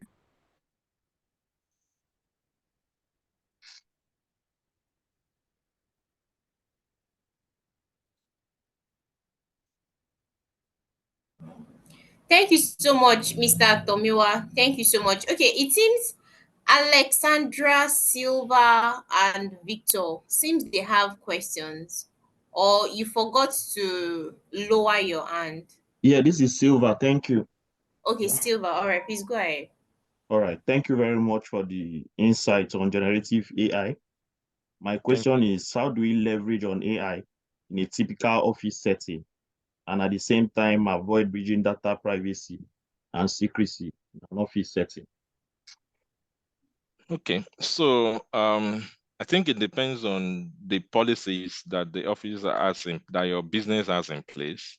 Some believe that they are comfortable with OpenAI Enterprise. Yeah, so there are conditions that OpenAI has said they will meet if you are using the enterprise version. So if the office is using that, you may be as comfortable as the office is. Microsoft is also, building their own tools that you can also use as well. And then you can also build your own custom tools that works within your privacy boundaries in your office. So, but let's say your office, does not have any of those, enterprise solutions in place, and you just want to use ChatGPT. First, you need to be sure that your office does not even allow ChatGPT at all. There are offices that do not allow, staff to use ChatGPT for work at all. So if your office allows ChatGPT, then the next step is what kind of information am I allowed to use? And you essentially want to consult your privacy guidelines in your office. Do they allow you to share client information? So whatever they don't allow you to use publicly, you probably don't want to put that in ChatGPT. Okay, so you just want to tread the line between meeting your office guideline and also achieving productivity carefully. But once you are clear with what you are able to use, then there is another level of care, of being careful, which is to discern by yourself, is this appropriate to share or not? And if it is, then fine, you can use that. So I think it comes down essentially to the policies that your office has in place in terms of using AI and also sharing information. And like I said, if they subscribe to any enterprise platforms, then there is a level of coverage that those people have provided to say you can put in your data and we will secure it. If you are using, Okay. yes, okay. So I Sorry, think is that there a way you can veil the information even if you don't use the office information in totality? Is there a way you can veil it and still get the absolutely required you can, output? Then you you are. integrate it into your office. Thank you. That's a very, very, very, very good idea you have put forward. Yes, you can do that. You can screen out the information that your office does not want, and then you are able to you would be able to use that. And then when you are done, it's like you decode it back to your office language on your own and then use it. That's fantastic. All That's right. fantastic. Thank you very much. Thank you. Yeah, you're welcome.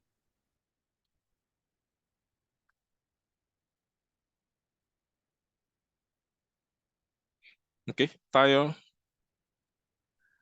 Yeah, good evening. Thank you very much. Lovely presentation.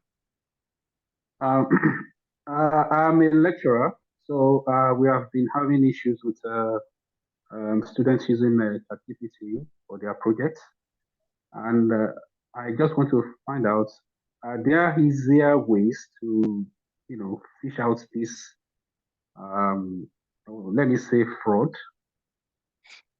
Uh, it's not. I'm not against it. I'm not against using artificial intelligence for your projects. But then I don't think it's appropriate for the student to just, use artificial intelligence from introduction to the conclusion without even putting anything on its own. So how can we mitigate that kind of problem? Thank you very much. Okay. I think there are tools now. I think ChatGPT also released one recently that can help you detect, and that's even a mandate that government is putting forward to AI developers, that while you build these things, we want you to also build tools that people can use to separate AI work from human work, okay, which will be useful. So there are tools out there that can, detect such fraud, so to speak. And then yeah, you can even, I think you can also just copy a content into ChatGPT and say, what are the chances that I wrote this? And what's a better way to do that? Let's say that's the only tool that you have. It's not to ask ChatGPT, do you think this thing is written by AI? No. You can ask and say, to what degree in percentage is this content written by AI? And it's going to tell you that to 60%, to 40% or 80%. And then you can be informed on that particular content and make your own decision if you want to trash it or accept it based on the percentage that it gives you. Yeah. All right. So if I may ask, uh, of course, I know it's not possible for us to stop the students from using AI for their work. If I may ask, in order to like be on the same level with them, what do you think we should tell them? I think As in, to what extent should we tell them I that they think can go? I think the way we are asking workers to improve on their own capability using AI is the same way a student should become smarter by using AI, because when they are out of school, they are coming into an economy that will be dominated by AI. By So AI, yeah. if from school we have prevented them from using AI, then they will be at disadvantage. So, but what we can tell them is we can even give them, targeted assignments to say, go do this with AI. But the lecturer AI. would have structured that homework in a way that is beneficial, in a way that they will still have to do some research before they can get the result that is being expected. But yeah, to significantly, we should encourage them to use AI, but we also need to guide them to be sure that we have the kind of outcome that we expect. And I think that's the lecturer's prerogative to do. And it's essentially to give them assignments that they know that to get the result from AI, won't be very straightforward. And all you need a student to do is to now be able to use their reasoning in a way that they know when to use AI, they're able to consult AI, and they have an objective in mind, which the lecturer has defined. That's how I think, yeah, lecturers can encourage students to use That AI makes sense. That makes sense. without necessarily, selling their brain, because we don't want people to sell. Abusing it. Yeah. Yeah. All right. Thank you very much. That's all. You're welcome. All right, thank you so much. Good Mr. evening. Victor Babarinde, Mr. Yeah, AU, yeah, good evening. This please, is yes, Victor. take your question. Yeah, thank you, Mr. Tomiwa. I'm glad I was a part of this webinar and I've embraced, I've learned a lot and I'm actually considering embracing AI, artificial intelligence in work. I'm a software developer Interesting. and I find it I find it very difficult to accept AI. I'm one of those people that find it very difficult to accept it. I understand Based where you're on, coming from. I feel, number one, I'm a proud software developer and I like the idea of writing everything, coding everything out by myself, knowing I was the one that built this from scratch.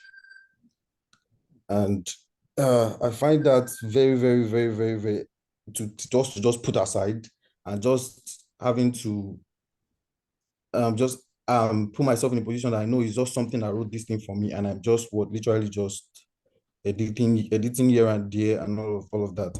I feel like that makes me kind of is abstracting the whole process of the software development as programming, intense programming, abstracting all of that and just putting all of that, taking that all away from the whole software development process.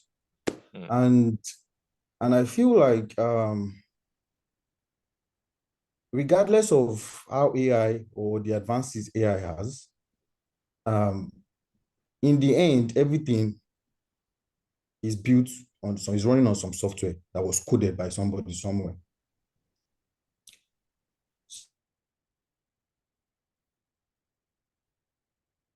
Hello?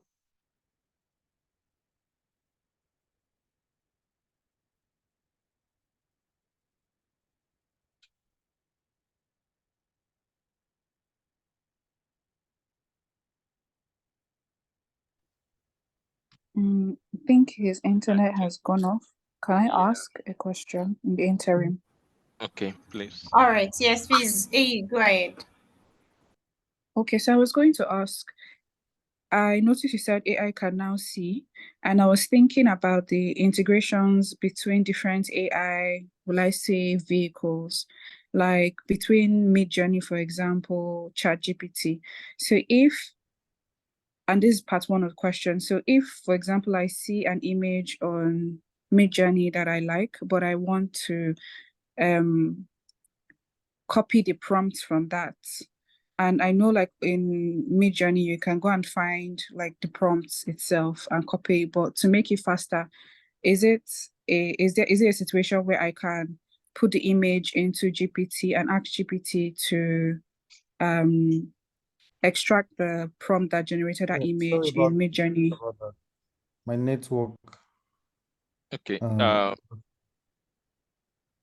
Okay. So, Victor, please give me a bit.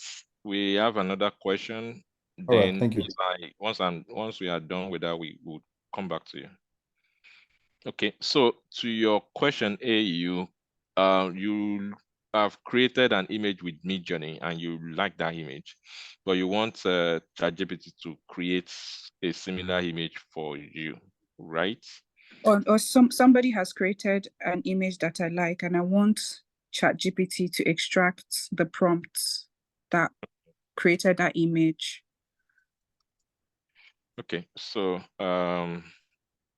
let's say something like, let's find something. Let's say this. I'm just going to quickly save this. This looks like something that AI generated. So I'm just going to save. I don't know what is going to happen, but everything is worth experimenting. I would not say that I won't say I will be surprised if it's able to do what we want, but let's see how it's gonna go. Okay. So I've copied that. I'm going to bring it into ChatGPT.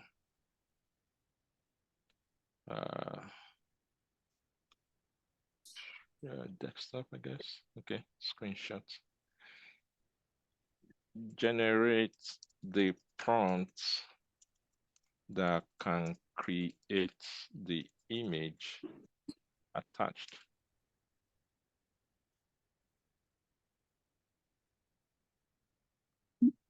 Maybe in Midjourney or No, okay. Oh well, let's even see what it's going to.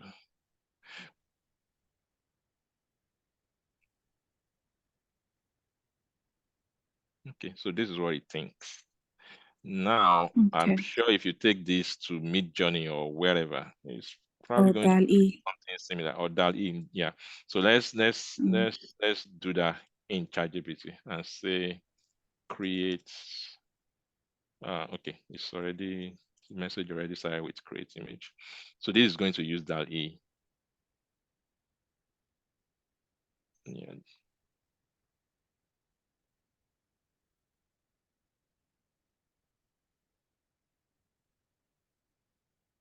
Okay.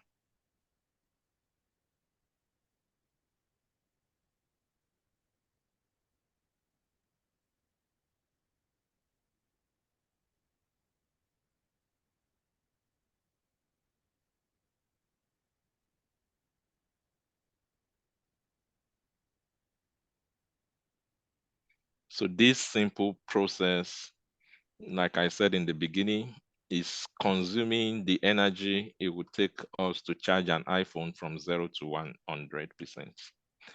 Yeah, so that's the kind of resources that these things consume. Okay, so this is what it feels. Let's compare it to the original.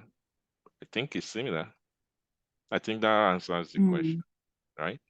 So if you take the same prompt to Midjourney, you are going to get something similar, but it would give you the effects of Midjourney. Okay. Yeah. Okay. Okay. Thank Okay. you for So the question. We have learned. the associated question, sorry to interrupt you, is for people who are in digital art that use resources like Midjourney and Co. There's been a lot of conversation around the legal aspects, around laws saying that the art is not yours essentially, like people have access to it or because it was generated on Midjourney. Can you speak to that about how artists can still have rights to the art they create on through AI legally? Okay. To be honest, if I would speak to that, I would say that if you're an artist, and I know for sure there will still be a time that people will start looking for, original arts created by human. So I would say if you're an artist, you probably want to continue painting and enjoy painting instead of switching to, digitally generated arts.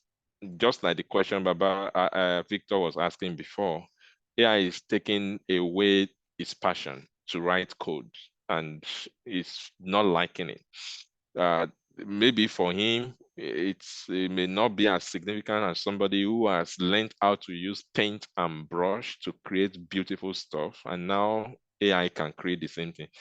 I think if I were an artist, I would be depressed. But nevertheless, I believe there will be a time that people are going to pay good money to get original art created by painters when everywhere is saturated by digital arts. Okay, now to the copyright matters or around AI generated content. To be honest, I cannot really speak to it. For now, everybody's enjoying the moment and creating different things. Make the money you can make right now. The laws are going to change. The technologies are going to change. We are going to grow in the journey, but I really wouldn't, bother myself very much around the copyright, matters. regarding content created at this time. And really, I'm not a lawyer, and I really can't say much about it.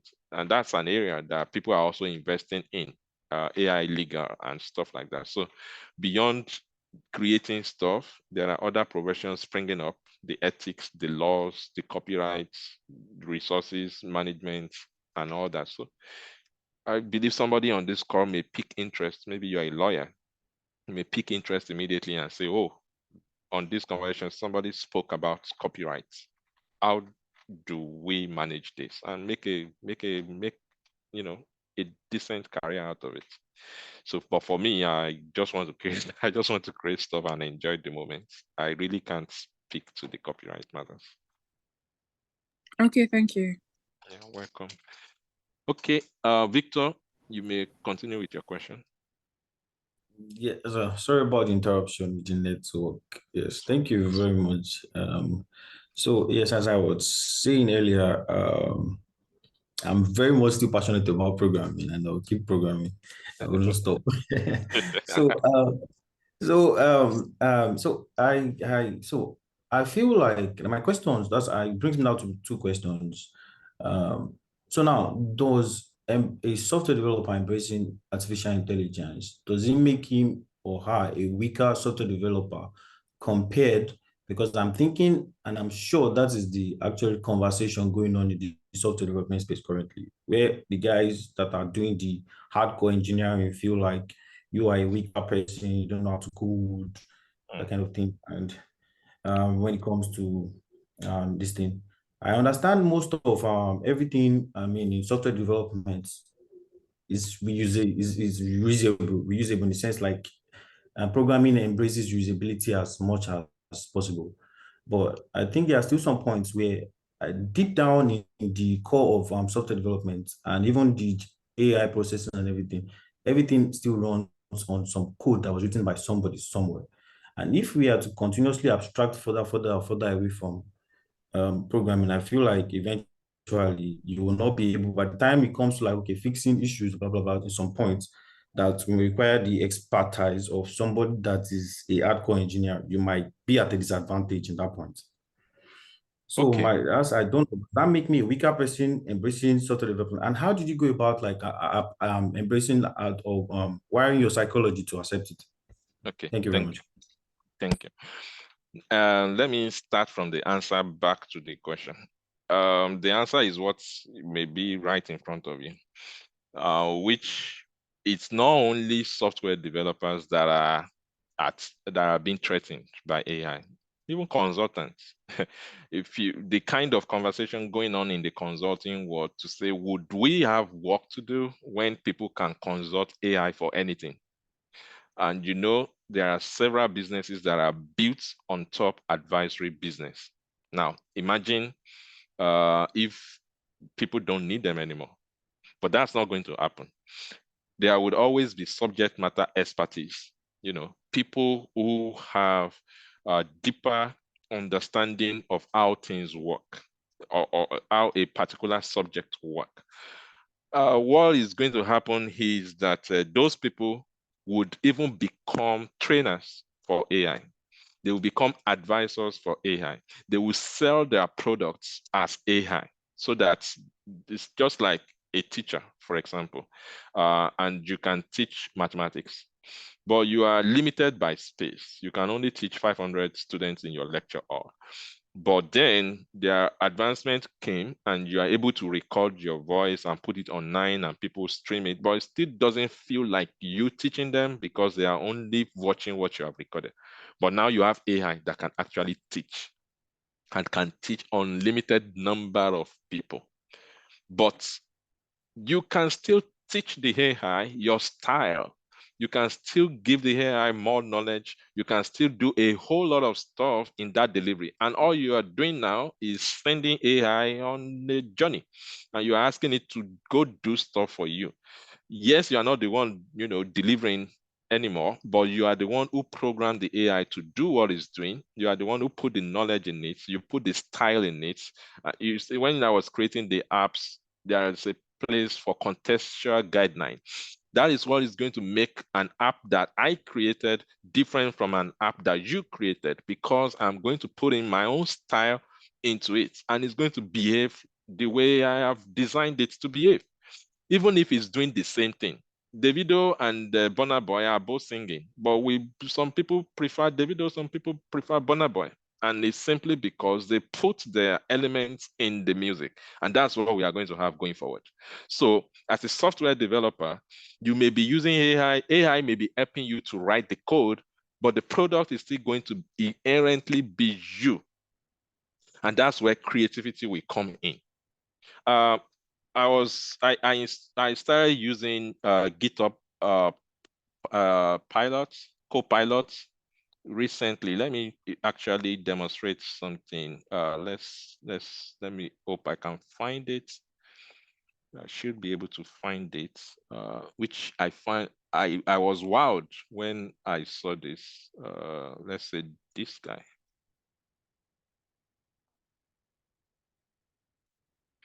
Okay, so I don't know if it will work now, but today it was actually working. You see, it's working, right? So what it's doing is it has read what is in this page, on this page. It noticed that I'm writing some Nigerian stuff. So, and it's following the same format. The previous one I have is Shop Nice. Now it's creating Shop Right, supermarket grocery transaction slip. I press tab, enter, enter, is going to suggest another thing, which is following that format. This is GitHub Copilot, right? Will I complain that it's helping me to do this? Or I should still feel I should be the one doing this by myself? You know, I mean, this is it's amazing, right? Yeah. So this is GitHub Copilot. Now, if I'm writing code, let me open one of my codes. Let me see. Let me see if I can find any of my code. Open recent.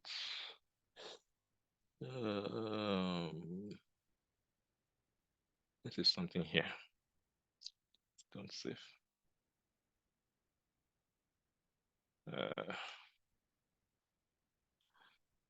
So,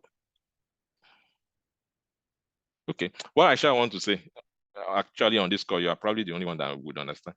But what I figured out is the Copilot is not just generating code. It's actually writing in my style.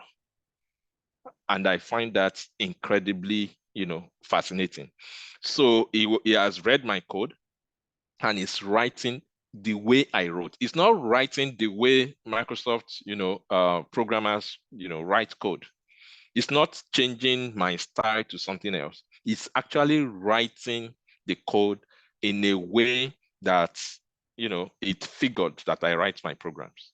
So essentially, as a developer, how do I then, get to accept that this has come? It's the simple fact that it has come. And the only thing that can happen if I don't accept that it has come is I will become redundant. And I don't want to be redundant. At my age, to be honest, I already, like I said earlier, I already have the 19-year-old, 20-year-old people, coming up, writing great code. Do I want to compete with them? No. But what I have to do is to provide them guidance. That's growth. Okay. So if AI is the one that I now have to compete with, no, I wouldn't compete with it. I'm just going to turn it to my agent, and it's going to do work for me.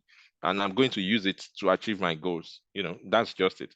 So the GitHub Copilot, I was angry about it, to be honest, just the way you felt, that.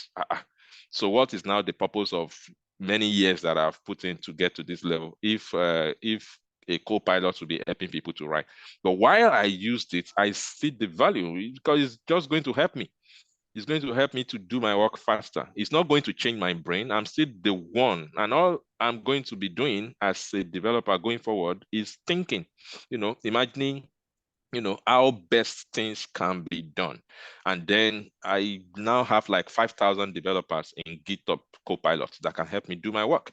So it means that I can take on more jobs. I can take up more, side businesses, side deals. And before I will be limited by, by time.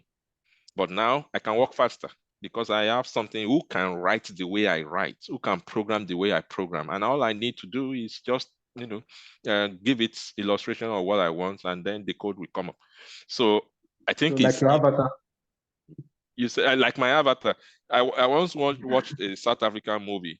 I've forgotten the title now, where people have zombies. So you capture somebody, you turn the person to your zombie, and then you'll be sending the person on errands. Exactly, that is how I look at AI. So it's my zombie, and I can create as many zombies as I want, and they are going to go on errands for me to accomplish my goals. So that's how I look at it. Okay, so they are not taking away my passion. I'm just able to replicate my passion through them in many ways. I hope that helps. Yeah, thank you very much. That really, that's enlightening. It helps a lot. Thank you very Yeah, much. let me also tell a story. One of the AI leaders that I've worked with, we were discussing about people, businesses that we consult for, creating their own applications, and they won't need us to help them. So I was the one saying that at a point, they may be able to be creating these applications and they won't ask us, And she asked that not many companies will have people like you, Tomiwa, in their business that can do this. And my response to her was, there will be a time that they are not going to need people like me. And that was a few months ago. That was before Microsoft started doing Copilot. That was before OpenAI released GPTs. So, but at that moment, I knew that moment is going to come, that these tools are going to be available. And these companies may not call us actually to come and build AI for them again. Okay. And that is when I started working on GPT Desk and say, okay, instead of that moment coming that people won't call me to ask them to build stuff for them, maybe I will make them use my tool, and that's how I started the project. Because instead of being displaced, I want to rather create the tool that, would keep, that would, I don't know how to That put will it now. displace you. Yeah. I want to rather create that tool that will displace me and let them use that tool. Do you get it? So that's how I think, and that's how I managed to create the GPT desk. Okay. Tayo, you have your hands up. Do you have another question, or Yeah, is okay? yeah, it's not a question particularly. I just want to add to Victor's comment. I know Victor very well. He was one of my students. He was one of my best. Oh, So I would just suggest to Victor that if he wants to consider, he mentioned something that at the heart of everything, even with the AI, there are still some people writing the codes for the AI. So he may want to continue in that line, go deeper and deeper until he becomes a programmer that will actually be writing, the codes for artificial intelligence. yeah, that's another thing I wanted to say. There are people working on OpenAI. So if your passion is to actually write code, never use, a co-pilot, you really want to do serious machine learning, there will always be the jobs, for people like that. And it's going to be high-paying jobs. OpenAI is one of the highest paying companies in the world. They pay programmers up to $800,000 per year, uh, and they are not just giving away the money. It's because they know these programmers have what it takes, yeah. So if you really want to be that kind of programmer, there will always be space for you out there, always. Thank you very much. Thank you very much, Dr. Tyro.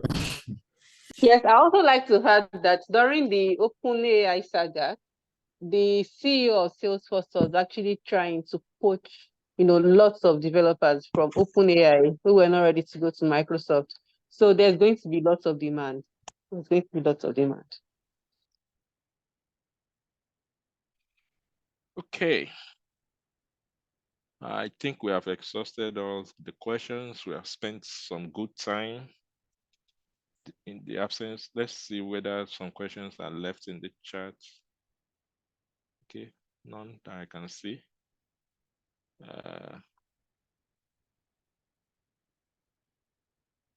Okay. All right. So Yves and Tech, I think you can close the meeting. Yes, thank you everyone for joining us today, and thank you, Mr. Tomiwa, for being so patient and kind, to sharing your knowledge with us of OpenAI. One thing we really worry about is when such skills, when such skills are popular like that. My worry is usually the scalability, the access, quality talents who are able to do this. But I'm very certain that, when you come on board, Use and Tech is going to be able to produce lots of quality generative AI professionals come 2024. So thank you for your patience, and thank you on board. Thank you for coming on board to sharing your knowledge with us. And to our potential students, alumni, community members, thanks for finding time to come on board. So without further ado, we'll be going off now. If you have any other questions, please send us an email, send us a DM on our Instagram, send us a message on our WhatsApp or Telegram. We would be happy to, answer them, and then watch out for further announcements. Thank you and have a good night. Thank you. Bye. Yeah, good night, everyone. Thank you so much. Mr. Tomiwa, please make me the host before you leave. Thank you. Okay. Thank you, everyone. Good night. Good night. Thank you. Thank you.